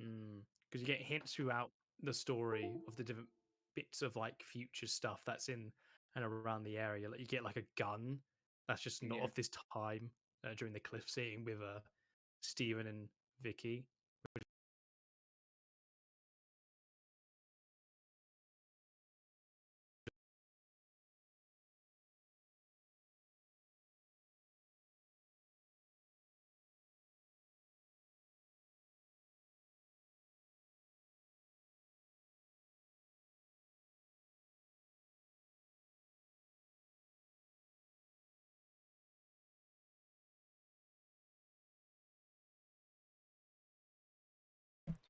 Yep, I've charged my headphones a bit, so I think I'm good now. Let me. Yeah, back to normal. I don't have to bloody mute it. God, that was so frustrating. Yeah, I think part 3 personally is really strong. I really like part 3 massively. Part 3 is really, really enjoyable, specifically for like the Doctor and the monk. I think as a dynamic it's something that is so. It's something that you would definitely see in modern Who now. I think if you brought the monk back, because like you mentioned, it is very Toymaker like in a way. And I think Russell definitely should bring something like this back. What I really like about part 3, because it's now in the second half, this is when the narrative really starts to twist, and it goes from being ahistorical, and then it starts being written as if it was a sci-fi story. And it's got this interesting blend. Because what I like about the opening conversation of the story between Harnell and the monk is the golden rule of time travel. Yep. you don't mess with stuff. Yep, that was something that was first established in the Aztecs when Barbara wanted to end their, their sacrifice culture. And the Doctor said, "You cannot rewrite history, not one line." Mm-hmm. Obviously, the Doctor gets a bit loose with that idea. Yes, the Doctor stops being... Exactly, and that's very interesting going forward, especially Tennant. When you look back on this The story, laws it's of very time are interesting to see mine, where he and they will goes. obey me. Mm-hmm. That's right. The Doctor has changed and developed a lot with their thoughts about time, and it makes sense why the first Doctor would be quite more conservative with following the rules about it, because he's just sort of recently stepped out of that society. Yeah. Mm-hmm. It's quite cool looking back, this specific part of the story when considering the entire history of the show. It's aged like fine wine. Yeah, I think it really has, in terms of like the implications of everything and how it's been built upon. Mm-hmm. I love the fact that this story in a lot of ways is a chess match between the Doctor and the Meddling Monk, and I like the fact that part 4 is called Checkmate. Yeah. That's cool. I like that. Very good stuff. I thought that was a smart name as well, because it's Yeah. very much like, especially the final move the Doctor does to beat the monk. I thought it was very... And I think that's such a great way, if Russell was to bring him back. It's very much the monk can be fueled by his hatred of the Doctor for what he did to him. Well, fun fact, the monk actually does come back in the Daleks' Master Plan, which is in the next season. Yes, I know, yeah. And he allies with the Daleks, and it's quite funny. That would be... Oh, I might want to watch that episode then, that story. Unfortunately, it's missing. There is one part of Daleks' Master Plan with the monk in it that survives. But yeah, the monk appears... The Daleks' Master Plan is a 12-parter, and the monk appears in 3 episodes of it. Right. It's a big arc. He appears in one called Volcano, which is honestly kind of a bad episode, and then he appears in there's 2 episodes in Ancient Egypt. It's quite surreal seeing Daleks in Ancient Egypt. But the monk episodes are definitely the filler part of that story. The best episodes of Daleks' Master Plan have nothing to do with the monk, to be honest. But the monk is the monk is still fun in it though. That's definitely, like you mentioned, Russell bringing back the monk would be such an interesting idea. Yeah. He tried, like, the monk, as revenge for this story, he tries to sell the Doctor to the Daleks. It's really, really funny. Yeah. Anyway. I think if you were to handle that kind of idea now, I think there's a lot of great potential drama, conflict, character stuff you could do. And I think it feels very much like Russell as he's exploring the fact that the Doctor isn't actually a Time Lord. It could be very interesting to talk about that, because because of that, I feel like he really wants to go into like some of his history and look at it through that lens. Like the Doctor said, the Doctor? I meant Jeb. Why did my brain replace his name with the Doctor? Jeb is the Doctor. Jeb is the Doctor, apparently. Jesus Christ. Okay. The Sonic Doctor. Jeb. Maybe. Jeb said that that he thinks the one who waits is Omega, which I don't know much about, but I was just thinking about that idea of like bringing, as he said, like the most powerful Time Lord, the one who created time travel and everything, and having him talk about to the Doctor, like him interact with the Doctor, now knowing that the Doctor is basically the origin of all the Time Lords. I think Russell could do some really interesting stuff with that. Sky, this is horrible to remember, but it is factually canon. Do you remember in the Timeless Children, there's a scene where they have the 3 founding fathers of Time Lord Society? They like they're walking through. Like one of those is Omega, and then one of them is Rassilon. And I think the third one is implied to be Tecteon, I think. I'm not sure. I can't remember what or maybe the other, which is from the EU. But the two. More importantly, Omega is one of them. Yeah, right. Gotcha. That gives me an idea of who he is better now. But anyway, just with that idea, and I think bringing the monk back could also tie into that. Like someone not only from the first Doctor's era, which is just like really interesting to see again, and doesn't necessarily need to like to be super like connected to the like if you see him and you reintroduce him, I don't think people are gonna be confused. It's just like, okay, it's a Time Lord.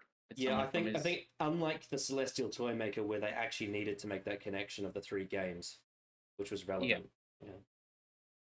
Yeah, I think the monk you could just very easily like, okay, past villain, like something happened between them. There's not, you don't necessarily need to A make lot of them... animosity between the two. Yeah, he's just like, oh, he hates me. Okay, that there's a lot of You uh, marooned me. monsters that hate the Doctor that we don't need to see exactly the connection. So I think it could be fairly easy to reintroduce him, to introduce him to new audiences and still reintroduce him in a sense that is like that fits within where Russell wants the show to go. Callum, you've seen the King's Demons, right? As his 5th Doctor. Yes. I've heard a lot of people say that story would make more sense if it had the meddling monk instead of the Master. Possibly. Yeah. Issue is that it's really fucking short. It's only 45 minutes in total. Yeah, it's 2 and parts. for a classic Who story, that is very short. It is very short, yeah. That's just sort of its main issue, but that would, possibly. Anyway, shall we talk about Checkmate? Yes. Yeah, as we mentioned, Hartnell and the monk have a sort of conversation about the golden rule, as we mentioned.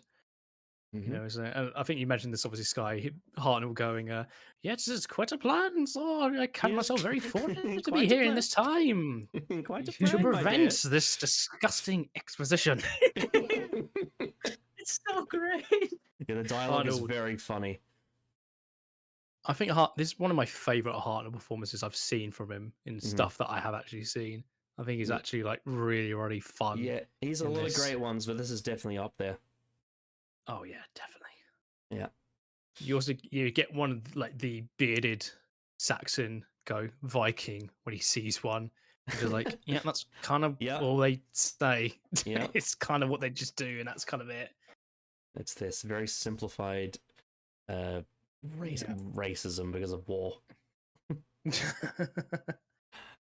We get the scene where Vicky and Steven investigate the monk's TARDIS, and we see all these, artifacts from history and the future. There's like to see what kind of damage this guy's done. There's literally ammo for like a massive bomb cannon, like that Steven's holding. Oh my! And then Vicky reads out a list of his diary as well, which was quite funny. They went to all these different bits. He went to all these bits of history and meddled around. We do learn this is also a Mark IV TARDIS. Yes. Which I don't know what that means, but yeah, it seems to be a more advanced level. Yeah, well, isn't the Doctor's on Mark III? I don't know. So. I think so. I think they've made reference to that before. It's definitely been mentioned. I mean, they pretty sure they mentioned in this episode, like, oh, is it more advanced than yours or something? Like they do say that it's newer than the Doctor. So I like the fact that even though the monk is literally being held at weapon point, he's still trying to manipulate the Doctor into thinking it's a good idea. It's so persistent. I really do like that. I feel like he's just like, even at gunpoint, even though you can clearly tell he's scared because he's doing what the Doctor's telling him to, he doesn't feel scared. He feels like someone who's like, nah, I'm going to convince you at some point. I'm going to get through. He's basically like, so you think there's still a chance? And then the Doctor giggles at him, and just like, oh, quite a plan, quite a plan.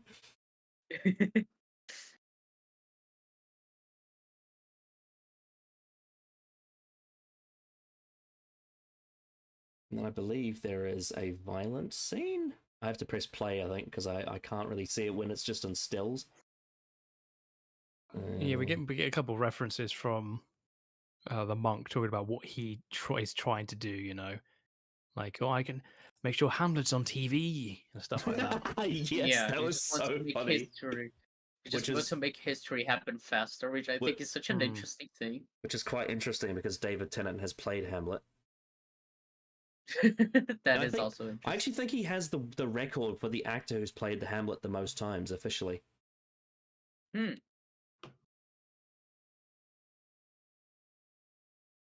But yeah, One I thing do like yeah. the Mhm. idea that he just wants to make history happen faster. It's just like that's such a small, stupid thing for someone to want, but But I can very selfish, completely, yeah. Yeah. yeah, but I can completely see a Time Lord being that like A self-centered, just renegade wanting to one, be yeah. around all of Yeah. that.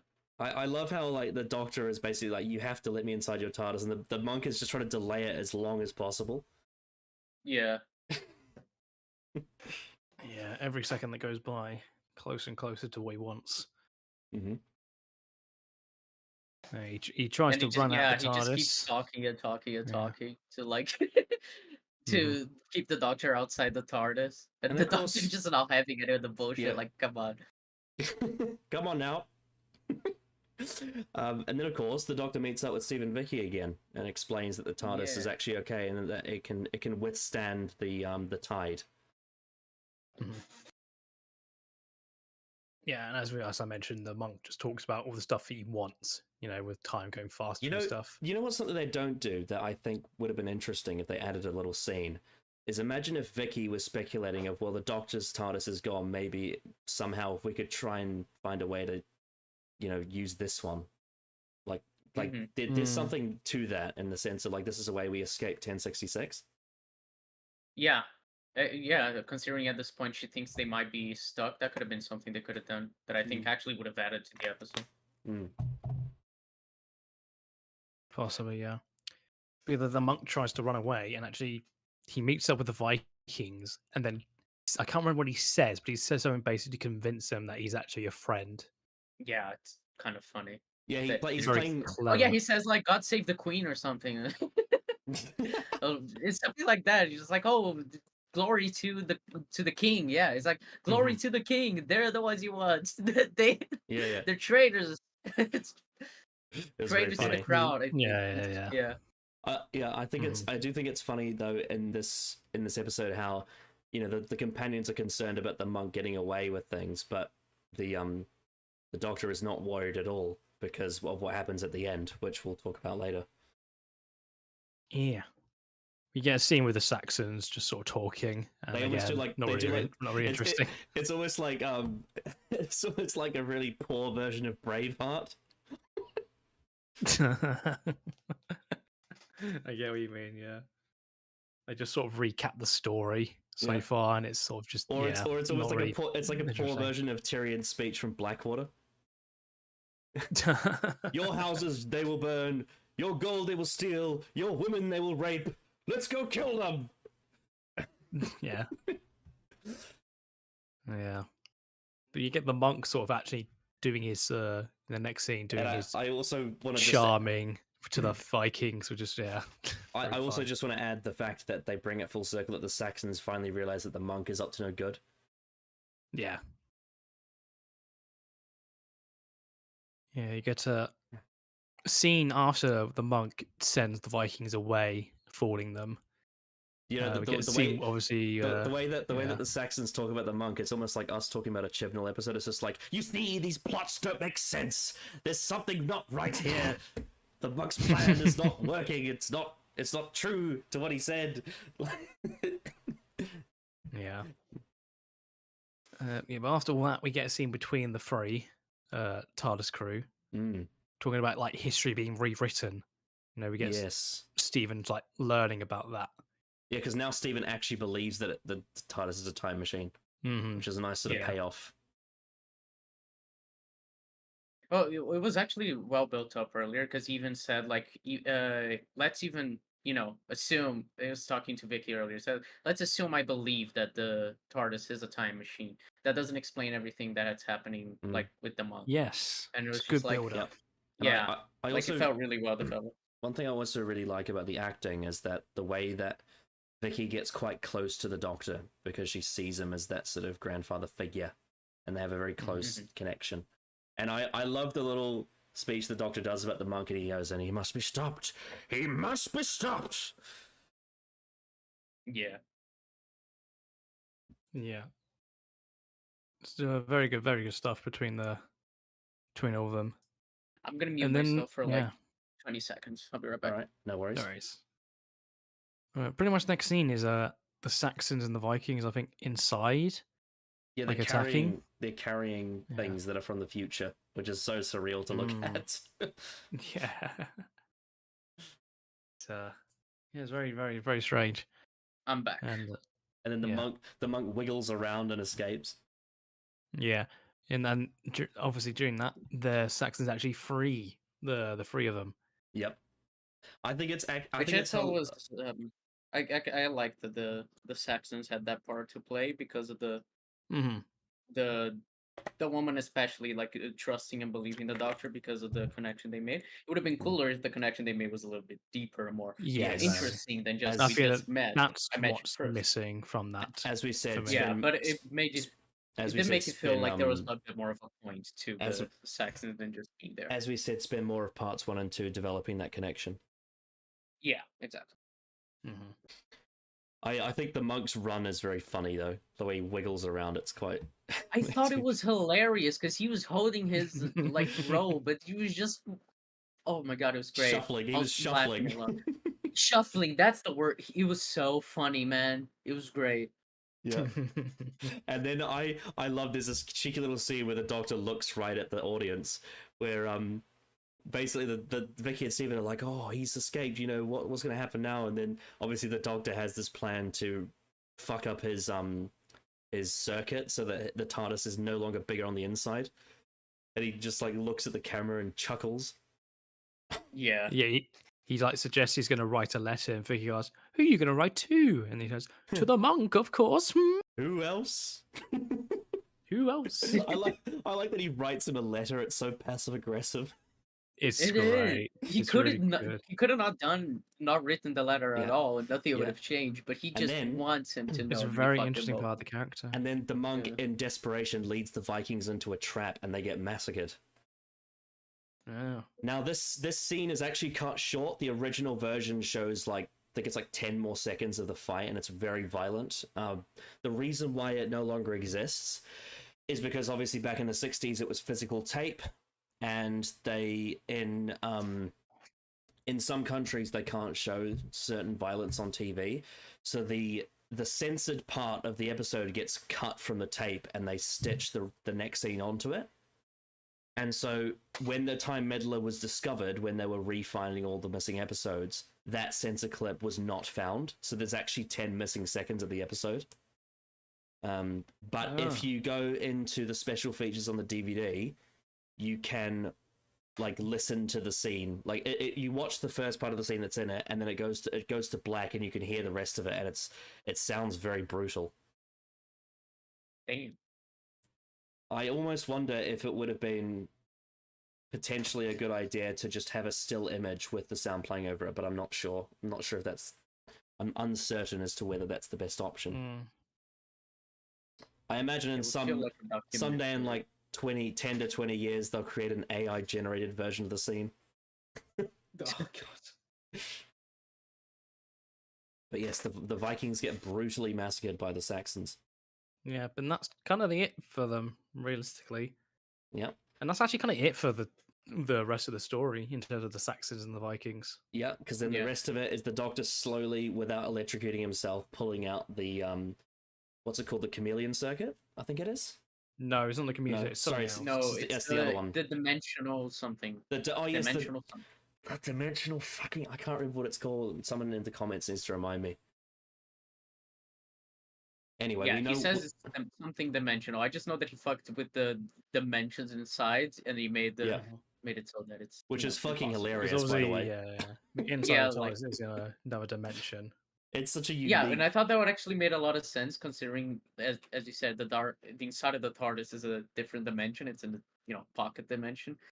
That's why it's bigger on the inside, and using that Mhm. to manipulate that and change the inside of the TARDIS, so it's impossible to get inside. I love the way. It actually reminded me what is that episode with Clara and Capaldi that the TARDIS gets Flatline. smaller Flatline. and she flatline. Yeah, it reminded me of that Yeah, episode. flatline is 'cause it's Flatline's like the opposite. episode, Flatline's the yeah, opposite that's of what I was this. saying. Yeah. Yeah, it's why it reminded me of it. It's kind of neat. that you can use the idea of like the dimensions inside and outside and manipulate that to with the TARDIS. And then it's an idea that I think I don't know if maybe they should use more, but I kind of like it. I Well, wish it was. for 1960s Doctor Who, this is quite ingenious, really. This idea of Oh making yeah, I was thinking like inside this small. feels like an idea from modern Who, not 65. I also love how strict the Doctor is with the companions during this whole thing of him getting it out. He's just like, "Stop it! Don't touch it!" Yeah, but he was like super chill for most of the episode. This time it's just like, no, this one, this part, I need everyone to to leave me to do my thing. Everyone to Everyone, shut let me up do my thing. and do not touch it. Yeah. Yeah, it's very good stuff. Very, very fun stuff. I love when he And then- finally gets yeah. it out and like the chuckle he does. He's so happy with himself that he pulled it off. Yeah. He's because he's fully pranked him.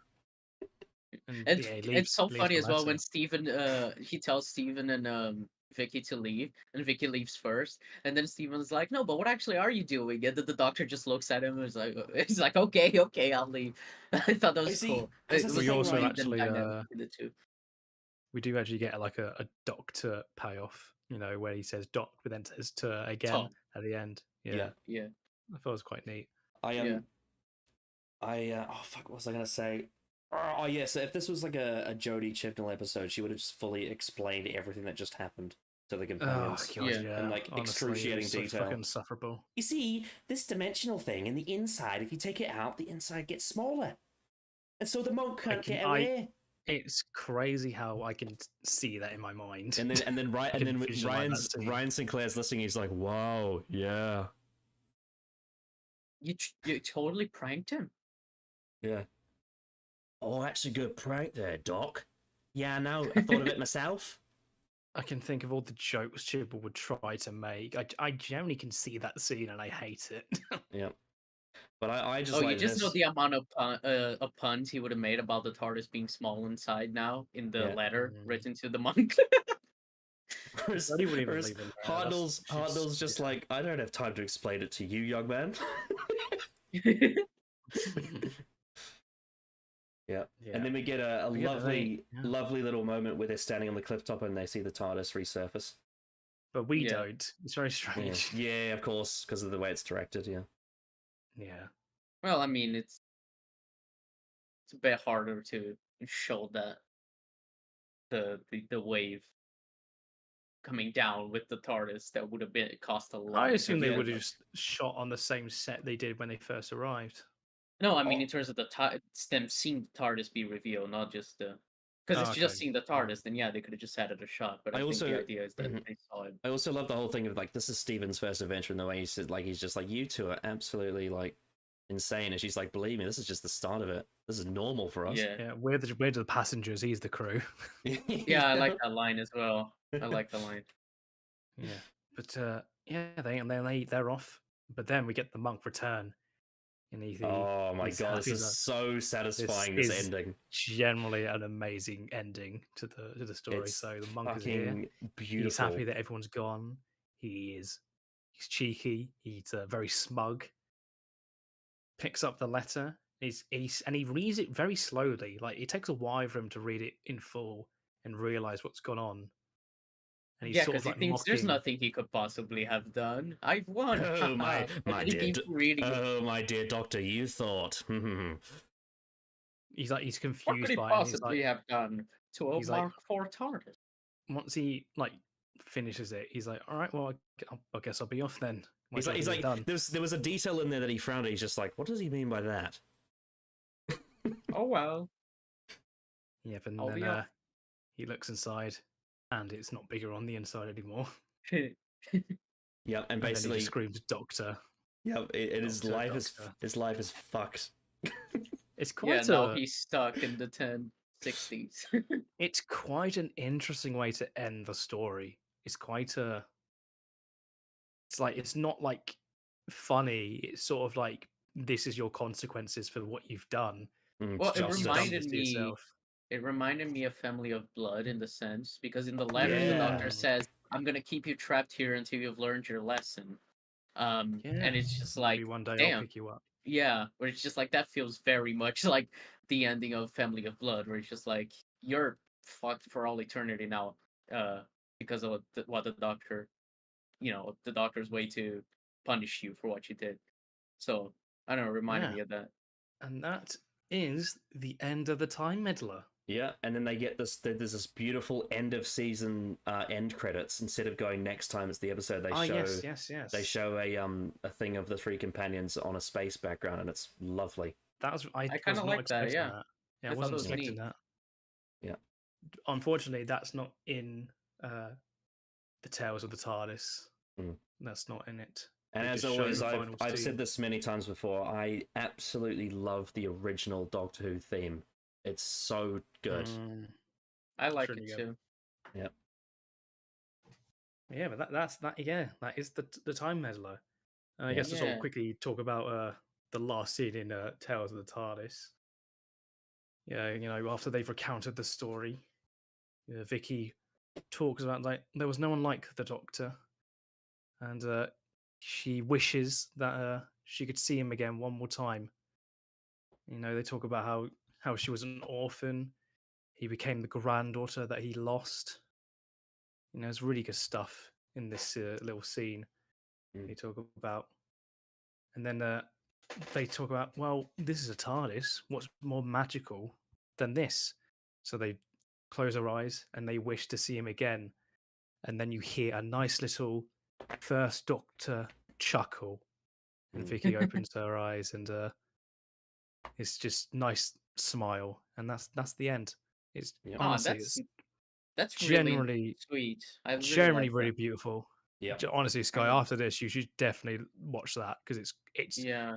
it's honestly really really beautiful. I'd say it's Yeah, I'm just really curious about the Tales of the TARDIS. Just the kind of thing that I don't have that is easy access to because of Brazil. Neither do I. Mhm. Yeah, but it seems like it's really really good. All the It's stuff just I've heard you really guys talk sweet. about. This one in particular is one of my favorites out of the six. Hmm. Especially because just very- especially because like this story was so long ago. It was absolutely ages ago. Like out of all the Tales of the TARDIS, this is the one that has the longest time between them. Yeah, it's honestly very beautiful. I love this one.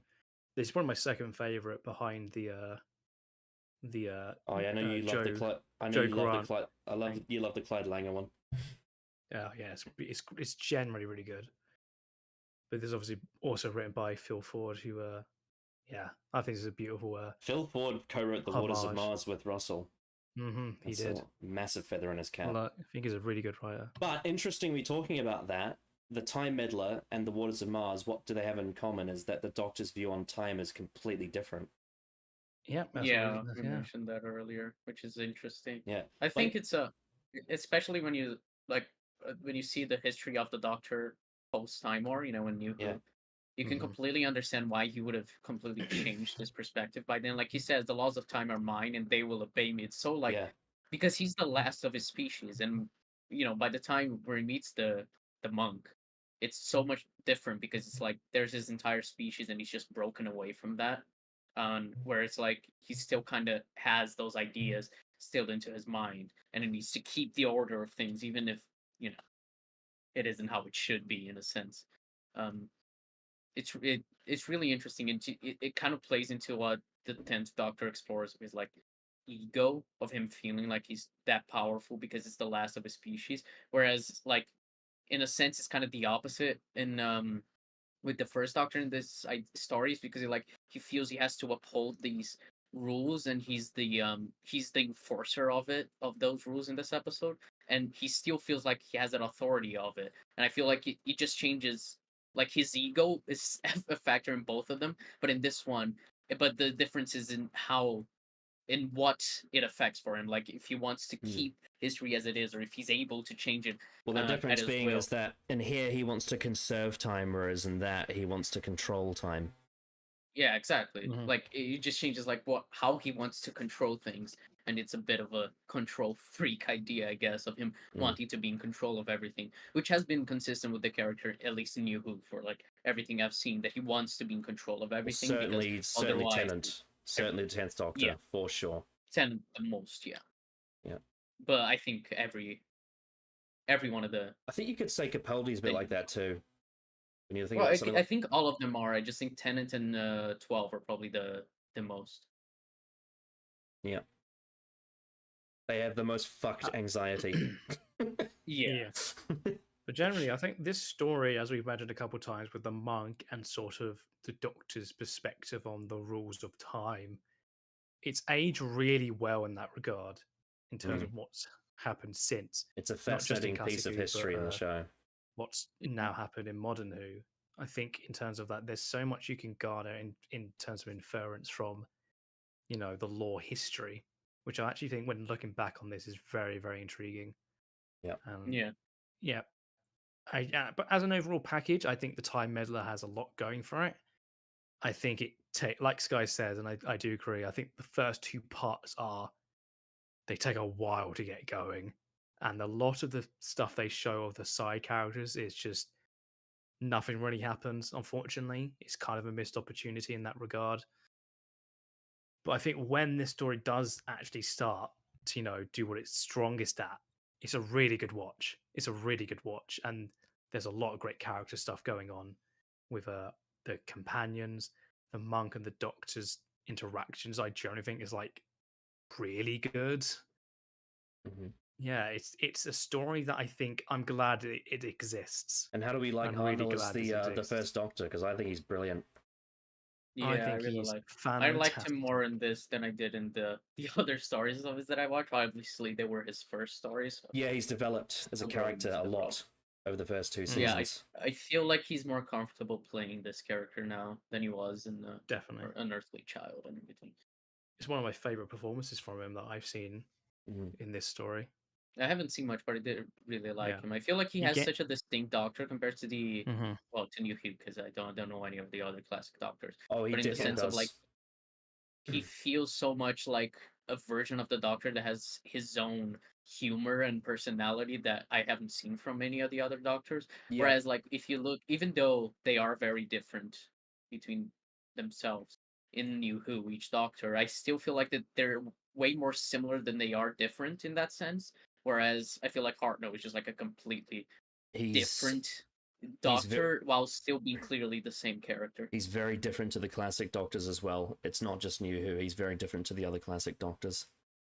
Interesting. The one thing that he does have in common with all the other incarnations is that they always do the gag of he talks about a piece of history the audience hasn't seen, about like a person he met or something.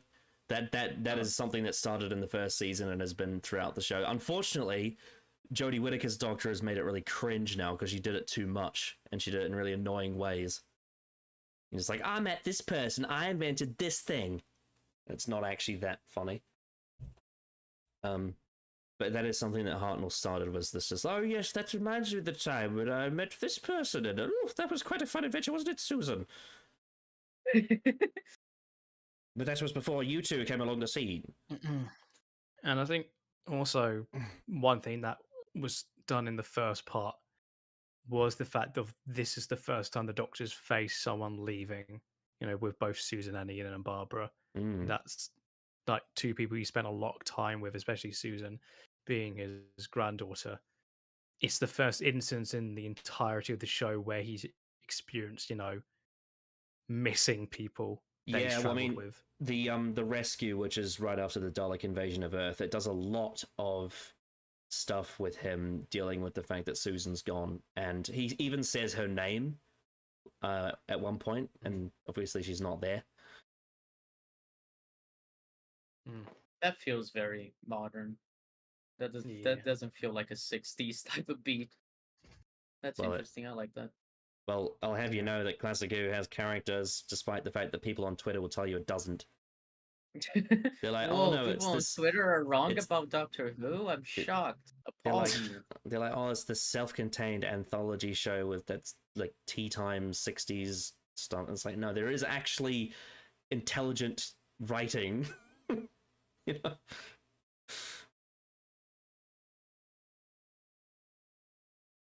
Yeah, I like the Time Meddler overall. I think I liked it less than the two of you.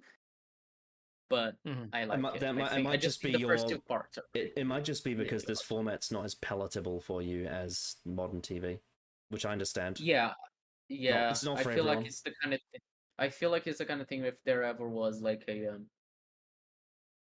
they colorize the story or whatever and they cut down some parts, you could actually make this way more watchable for me Hmm. than the format that it is. See, I've seen every Classic Who story, so I'm so conditioned to it. I'm so it's like fitting a glove for me because I'm just so used to it. Yeah, for me it just kind of feels I don't know. I feel like a lot of time is spent for not a lot of gain. Like it's 4 23-minute parts. Yeah, So it's well, all as I like said what, 80 before, minutes, 90 as minutes? I said before, it's not as compounded, so it doesn't quite fit as much in with its time. It does a lot. It lays things out kind of flat, which Yeah. a lot of storytelling does around this time. Not all of it, but some of it does. Whereas Yeah. something that I think especially Russell T Davies does really well is compound a lot of things at the same time. He's very efficient Yeah. with that. Which what it does is it means that because New Who decided to do 45-minute stories for most of it, being able to compound a lot of elements together allows you to get across a story in that short amount of time. Whereas in Classic Who, most stories are 90 minutes long, and there isn't as much demand to compound as there is now. Mhm. So Well, that's I kind of one think of the it's main just a case differences. of the fact that filmmaking on its own has evolved a lot throughout the years. And I think it's something Mm. that a lot of people don't like to acknowledge, but like filmmaking is very different, writing is very different. And at the time, this was the way to write, but now we understand that writing is not just like stating what's happening, and that you need to add a lot of subtext and subtlety. And at times that shines through in scenes like in this very story, but in general in things of that time. But usually it's the kind of thing where like it's characteristic of the writing of today, whereas at the time it wasn't like as prevalent because they didn't understand it, or it wasn't the standard for how to write That's back right. then, and Yeah. it is now. And it's just the kind of thing where like it makes it harder for today's audiences to get into something like that. But it's not like One thing I will say slightly in its defense, though, something that a lot of Classic Who fans really like about it, especially early Classic Who, is the fact that it allows the story to really simmer, and you get to sort of, I guess, bask in it more. So it doesn't speed through events. There's a lot of I guess, time for the audience to really settle themselves into the setting and allow events to take place slowly.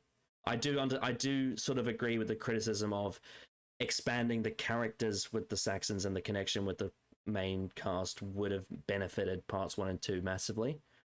But I do think there is a case to be made for when you have this much time to really let the audience breathe and go through the story like this, it allows them to really sit in with the adventure, which is something that I really like about Classic Who, and also New Who's two-parters that are really good. Like, and we mentioned it before, but like Human Nature Family of Blood is probably a perfect example of being able to bask in it, because you have so much time to really feel the setting and feel like you're part of it and not rushing through it. I agree with that. I don't think that what I've seen of Classic Who feels like that immersive enough to feel like that. Like I'm, as you're saying, like as if you're That's being pulled interesting. into the adventure, because it's mostly just because of like the way that the characters so often deliver expository dialogue and just like repeat the things that are happening. It just kind of feels like these don't feel like real characters, like a real story. It just feels like they're talking for the sake of the audience. It kind of takes me out of it. It doesn't feel as immersive. Do you think maybe that's down to the fact that this was back when a lot of actors were trained on stage as opposed to on TV? Yeah, if there's a lot of acting in this that feels very stage performance. The doctor talking to himself and trying to figure out like what period of time he's in, that feels so like theater, because he's just talking to himself and going through his um his mental process of figuring it out. That's just like Yep. in theater, that's how you would do it. You have him, looking at the stage and Yep. talking to himself and trying to understand it.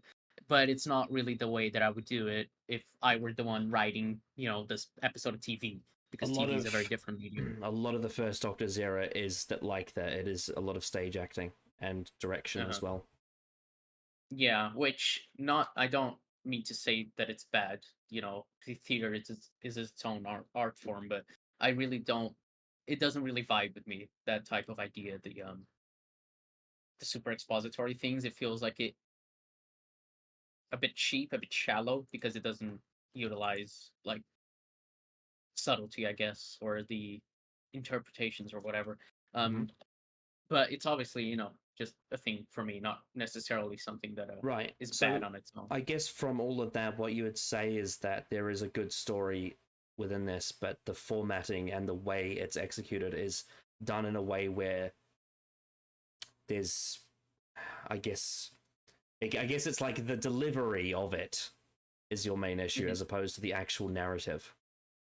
Yeah, exactly. Like, I like the idea of the story, especially what I really like in part 1 was trying to figure out like when exactly they were, because we know the TARDIS is a time machine, but Steven doesn't, and his point is actually being proven more and more. So like, I thought that was a really cool idea, and it's explored, and that introduces the monk, and the monk itself as a character is like really interesting, of just this time lord who's like messing with time because he like wants to be kind of at the center of it, to like collect trinkets and be like, see, I'm going to meet this king, I'm going to make things happen before they should, because it's fun, because why not, because he's that self-centered. I think that's all interesting. It's just that like the ways in which it's delivered, it all feels a bit too like it doesn't go deep enough into everything that it wants to, because it feels like it just wants to deliver the story as a matter of fact, rather than doing it as like exploring these ideas. And the times where it does explore these ideas is like really interesting. So it's not like the narrative is at fault. I feel like the idea for the story and the way it progresses is perfectly fine. I just feel like the way it's told could have been a lot better and a lot more characterful for the Saxons, for one, and just like more concise in the way it's told. Something that Classic Who does really well, that you did touch on there, is unfolding mystery, especially in like the first half of stories. It's got that ability, especially because, like you say, they didn't outright tell you from the very beginning where they were and what they were doing.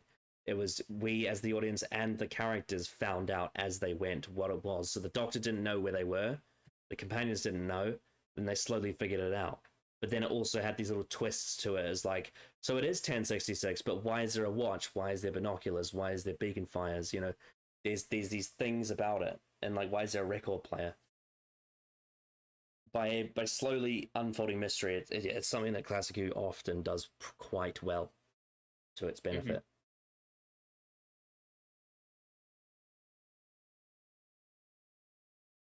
Yes. Yeah. But yeah, I for me personally liked the story. I definitely agree. There's things that I think could have been done way better in the first two parts, significantly. I think when the story does eventually get going, it's a really great watch. I don't think there's anything outright terrible in it though. Like, there's no like massive tisms, is there? No. No. It's just there's a lack of things at times, especially in the first two parts. It's just sort of the issue. But yeah, it's a really interesting story specifically to look back on, especially like after this week. Yeah, it's good. Really enjoyed it, and there's a lot of pretty good stuff to like about it. It is interesting to go from the giggle, which is like sensory overload for an hour, to this, which is quite sort of mellow and very deliberate.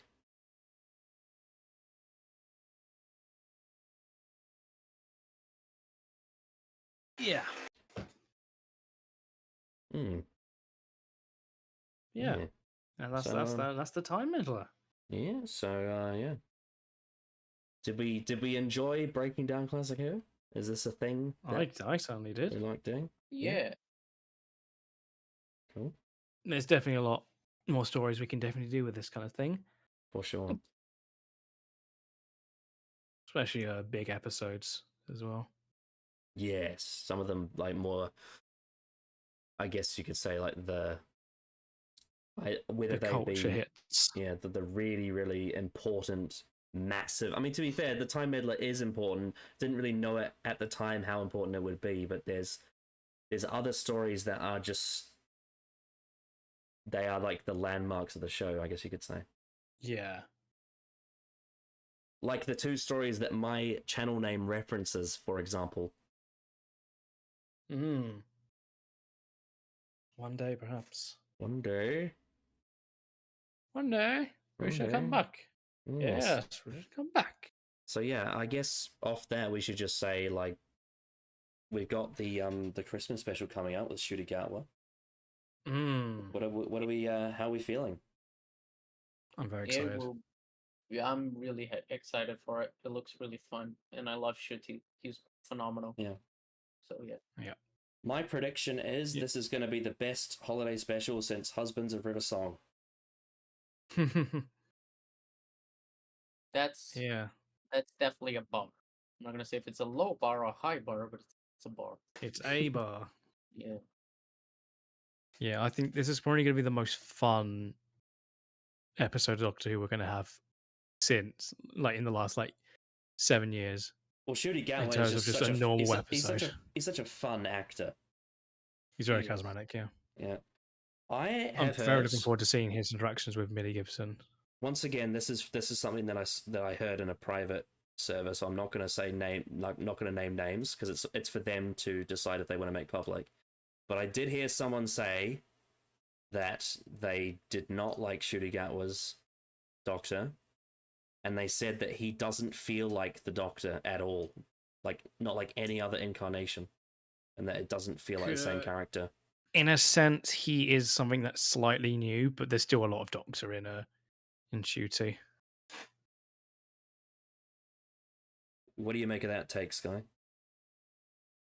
I mean, but how someone feels about the Doctor, the new Doctor acts, just super like subjective. So he doesn't feel So like what? it. So Like what? I feel like that feeling is stupid, but it's up to them if they want to feel that. It's like, oh, I can't buy that this one is the Doctor. It's been said about every single actor who's played the Doctor. Like this doesn't feel like the Doctor anymore. It just, I don't know. It's quite silly. It just I guess. reminds me a lot of when people say John Sims' master isn't the master. It just gives me that kind of vibe. Yeah, it's just like, oh, it doesn't feel like it's okay if you say so, man. Whatever. It's like if you don't want to buy into this new character, this new actor, this new version of the character, it's up to you. But I don't think it's the kind of thing that like for me, he feels like perfectly in line with what I understand the Doctor to be already, I get the without all vibe the he's a baggage Doctor that from I've when he seen. talked. Like we mentioned at the start of the stream, it's when he talks about their entire history. Yeah, You it have a feels like he's sense of lived the fact through that, it. exactly, yeah.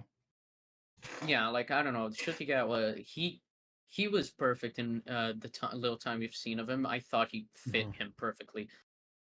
So that's, you know, for me he really did really well. But if other people think he didn't. I mean, That's, I for a one shame.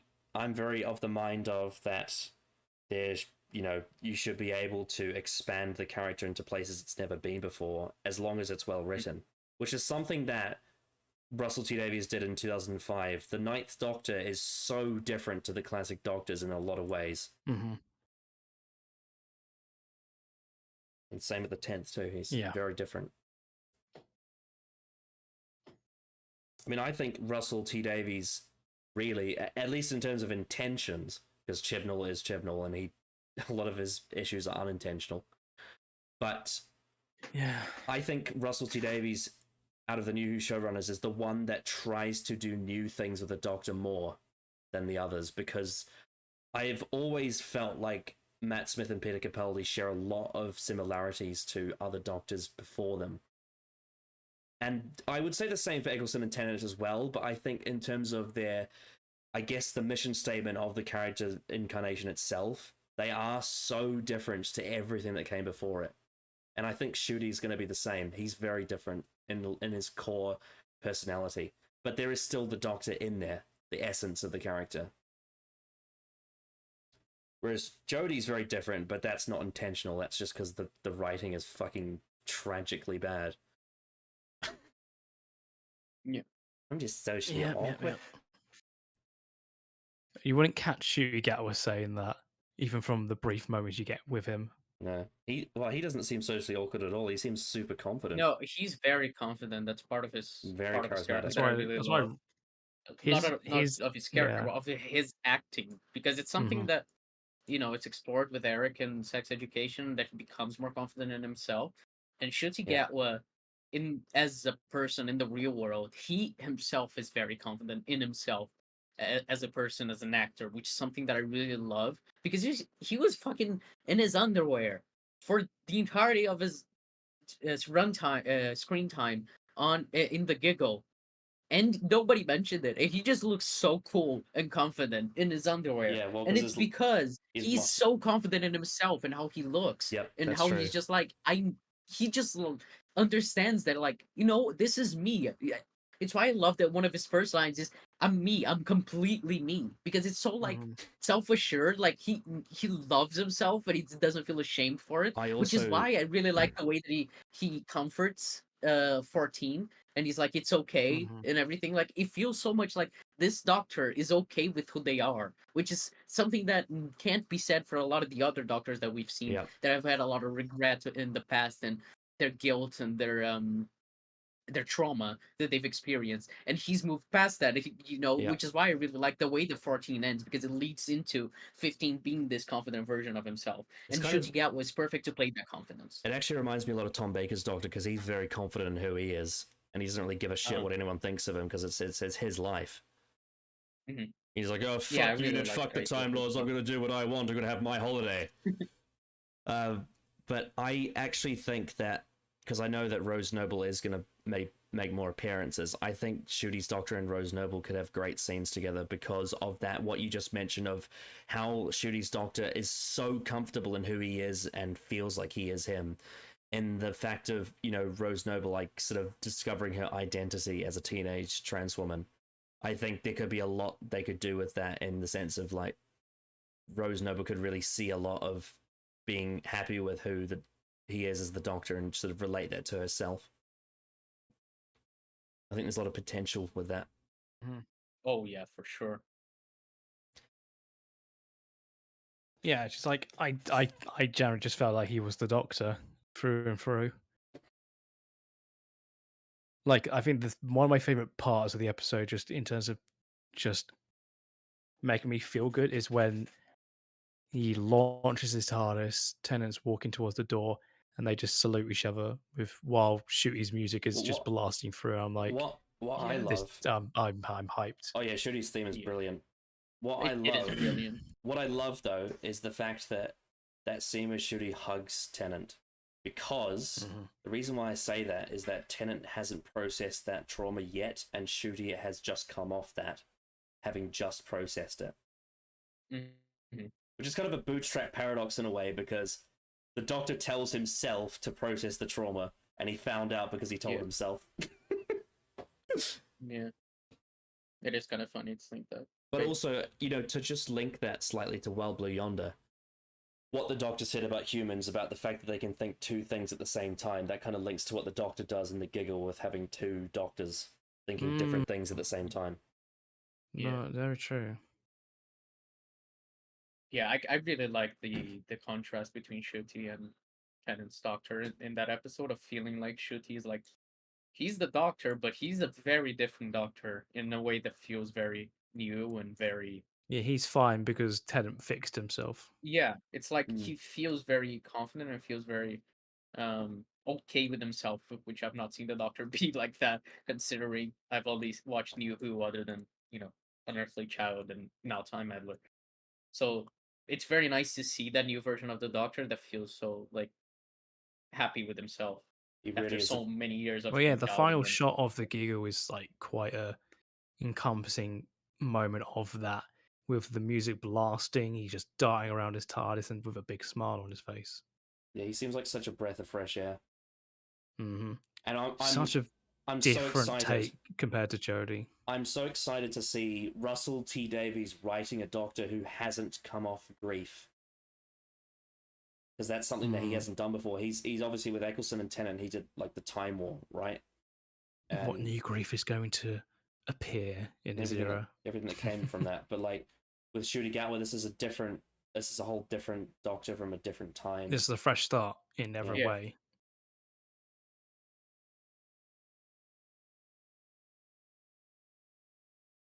Yeah, I'm just very hyped for this new era. I'll say this: he felt more like the Doctor to me in 20 minutes than Jodie did in 3.5 seasons. Yep. Outside of a couple of moments, to be fair to her, she does have a couple of moments where she feels like the Doctor, but mostly in Haunting, really. Yeah. There's that one really nice scene in The Witchfinders where she's chained up. That's quite a good scene.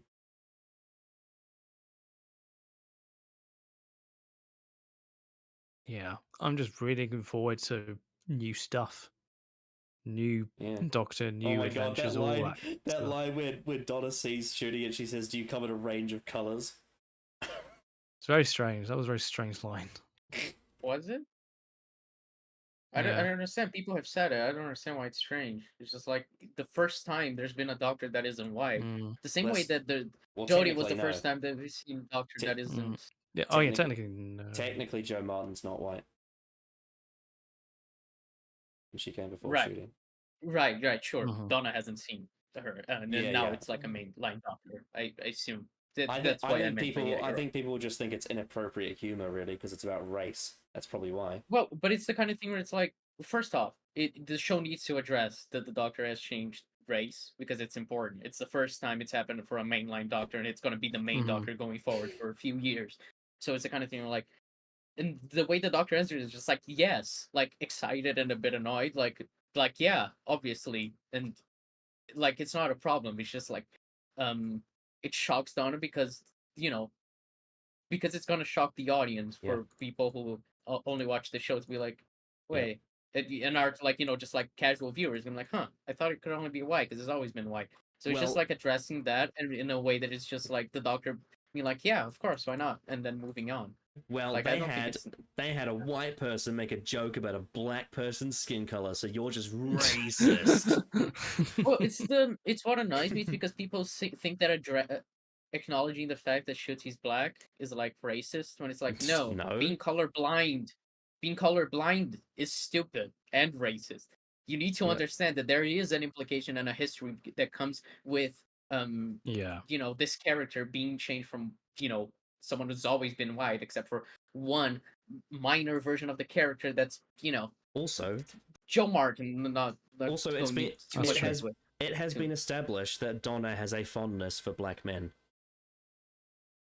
We know that. I mean, yeah, she's married to a black with both Lance and Sean Temple. Yeah, she has a type. Yeah. Oh God, I was going to say something. Oh yeah. So, there was a commenter that made a good point about how how people are saying, "Oh, Ncuti doesn't feel like the Doctor." Literally, Patrick Troughton, the second Doctor, people said that about him because he was different to Hartnell. They're like, "Oh, this is not the same character. He's so silly. What's going on here?" And that's what I'm saying. Like, people were gonna say that to every new version of the character. Patrick Troughton turned out to be one of the most like universally praised incarnations. Yeah, it's just like people don't not liking change, and then they're gonna get used to it, and then they're gonna be like, no, but I want this thing that I've already had when Ncuti leaves, even though they were mad when Ncuti joined. So it's the cycle of Doctor Who fans. Yep. I think he's gonna kill the role. I think. Yeah. Well, I think the NMDs are gonna think that he's gonna kill the show. Even though he's literally about to become like I feel like I've seen superstar. a clip of Az crying over it, and it's just really pathetic. Fucking pronouns! Fucking pronouns! Fucking gender ambiguity! Fucking modern day California We're shit. so fucking bored. It's so fucking cringe. It's so pathetic. Yep. generally, Shooty generally is going to be like amazing. Yeah. He already's like got such a presence about him. Yeah, literally the only thing I'm not liking about what I've seen from future stuff is the Sonic Screwdriver, but everything else is great. Mm-hmm. I think I saw an interview where Shooty said that, I think it was either Shooty or Millie Gibson said that with their dynamic, they're doing something the show's never done before, and apparently the dynamic of 15 and Ruby is like a bunch of girls gossiping with each other. That's great. Which I can see that turning into some quite funny comedy scenes, actually. Yeah. It's sort of that say it has vibes of like 10 and Rose in a way, but it'll be slightly different. Well, the 10 and Rose dynamic is a bit more cavalier than that. I think it'll be interesting. I'm excited for it. You know, and it's kind of like they sort of resemble the jock and the cheerleader dynamic. Whereas I think with Shooty and Ruby Sunday, it's probably going to be more like, the high school girl and her gay best friend, if you get what I mean. Yeah. And I'm sure one thing I think they'll probably do with Ruby Sunday is it's kind of what they did with Rose Tyler in 2005, is that Rose Tyler resembled, young people from that time, and I think Ruby Sunday is probably going to resemble young people from this time. Mm-hmm. I'm very curious about her backstory as well, from what is being said. Like, seemingly being adopted, or like, without knowing her parents, from what is Well, that's interesting being said by Russell. because now, because of the Timeless Children, the Doctor is also adopted. So there could be a connection made between those two. Yeah, but I'm just excited for episodes of Doctor Who being fun and interesting. Oh yeah. Shooty Gatwa and all his pizzazz. What a wonderful actor. Absolutely. But yeah, well, that's only 2 weeks away. Mm-hmm. So yeah, Callum, seeing as this was your idea, would you say that this Classic Who breakdown thing was successful, and would you think it's got legs we can do it again on EDAR? I definitely think I definitely think it does. Yeah, absolutely. Because like we mentioned with this story specifically, there's a lot of really cool implications about how it's been aged with the show. And there's always some great character stuff throughout Classic Who. There is. I think it's very That's one of Classic Who's most. It's one of Classic Who's most underrated elements, is how well it does characters. Like Adric, for example, gets a lot of stick, and he doesn't deserve it. He's a great character. He was mentioned in The Giggle, which I thought was a great moment. Yeah. You know how Sky, you know how I always show you tweets of people saying, "I hate Rose Tyler because she's so mean. She's such a mean person." Yeah. It's the same thing in Classic Who with the Fifth Doctor's companion, Adric. They hate him because he's a mean person. But he's actually a really good character. Yeah.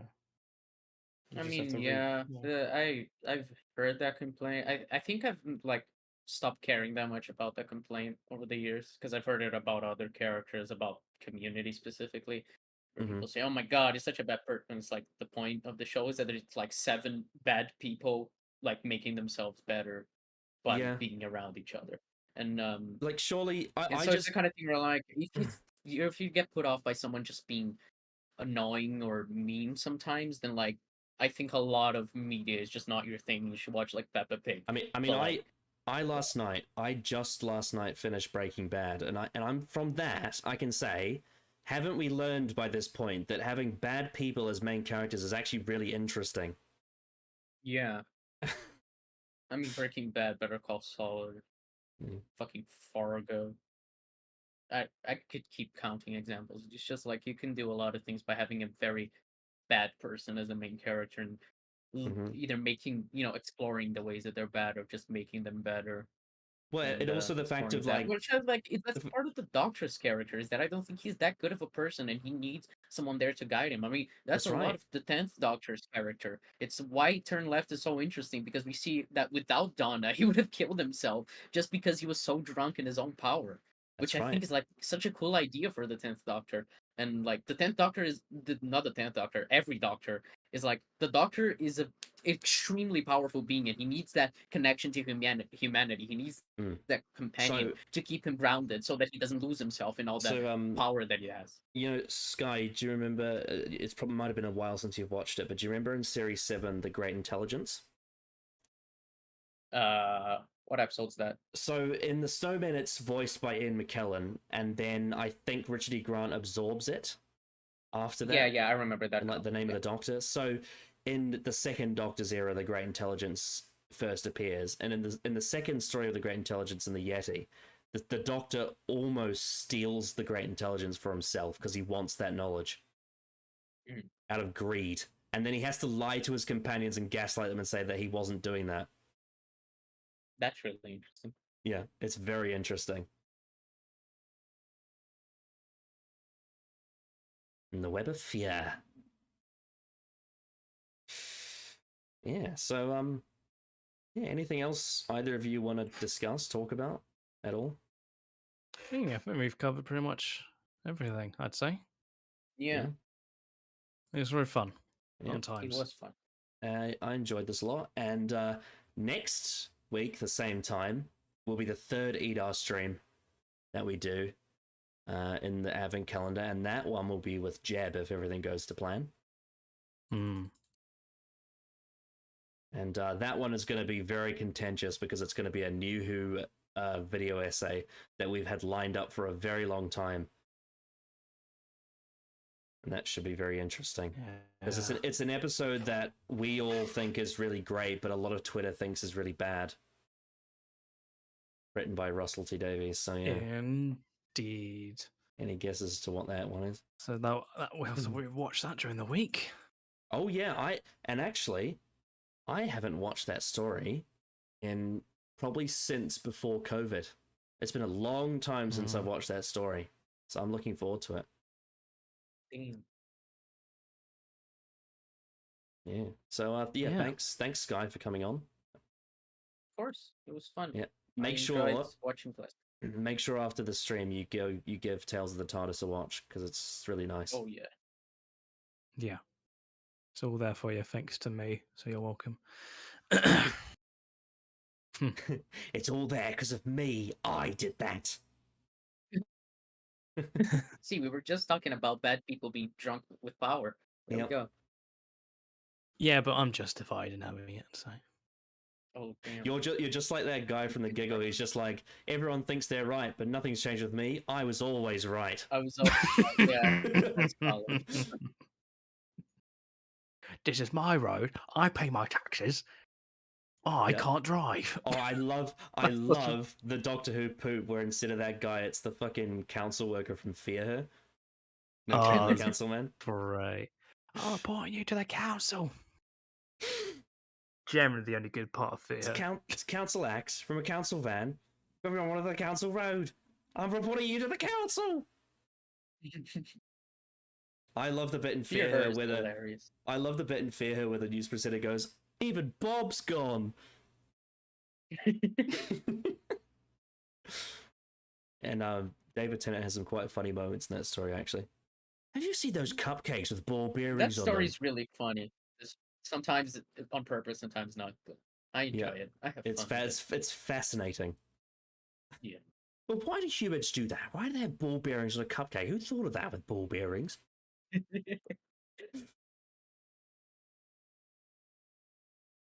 It also has the TARDIS joke, right, where they land and it's turned the wrong way around. That's one of my favorite gags in the show. It's so funny. Yeah, and it's in one of the worst episodes of the show, but it's just such a hilarious gag. It's great. Such a great gag. Yeah. Yeah. Fear Her has a few little gems in it. Little gold, little bits of gold to mine.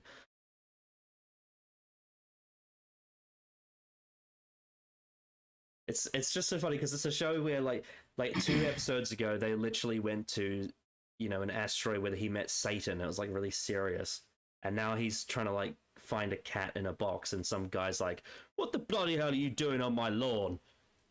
It's like only Doctor Who could have those 2 extremes. Yeah. Or in the first in the season that the Time Meddler is in, you go from the web planet, which is like literal. It's like the tone is basically Teletubbies, and it's a bunch of giant insects. And then the very next story is the fucking Crusade, where like Barbara gets put into like an Arabic harem, and there's like really vicious murder. I think there's a cliffhanger in the Crusade where Alakir says to Barbara, "The only pleasure left for you is death, and death is very far away."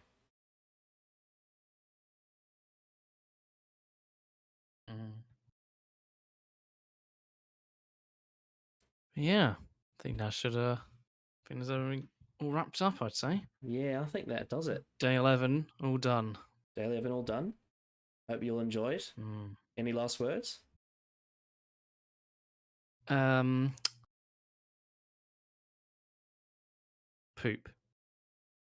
I just want to read out this comment because it made me laugh.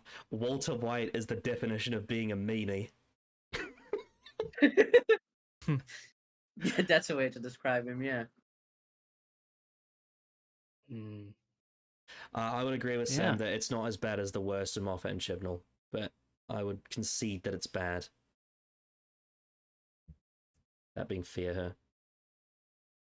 It's not on the level of like, Survivors the Flux or the Timeless Children, or Hellbent. It's not like on that level.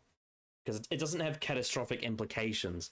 There's also a really good scene in Fear Her where I think it was like the Doctor and Rose talk about the fact that he's been a father before. That's actually a really good scene.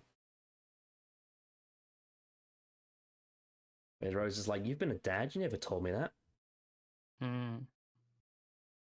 Anyway, that's enough about that. Hope you enjoyed this live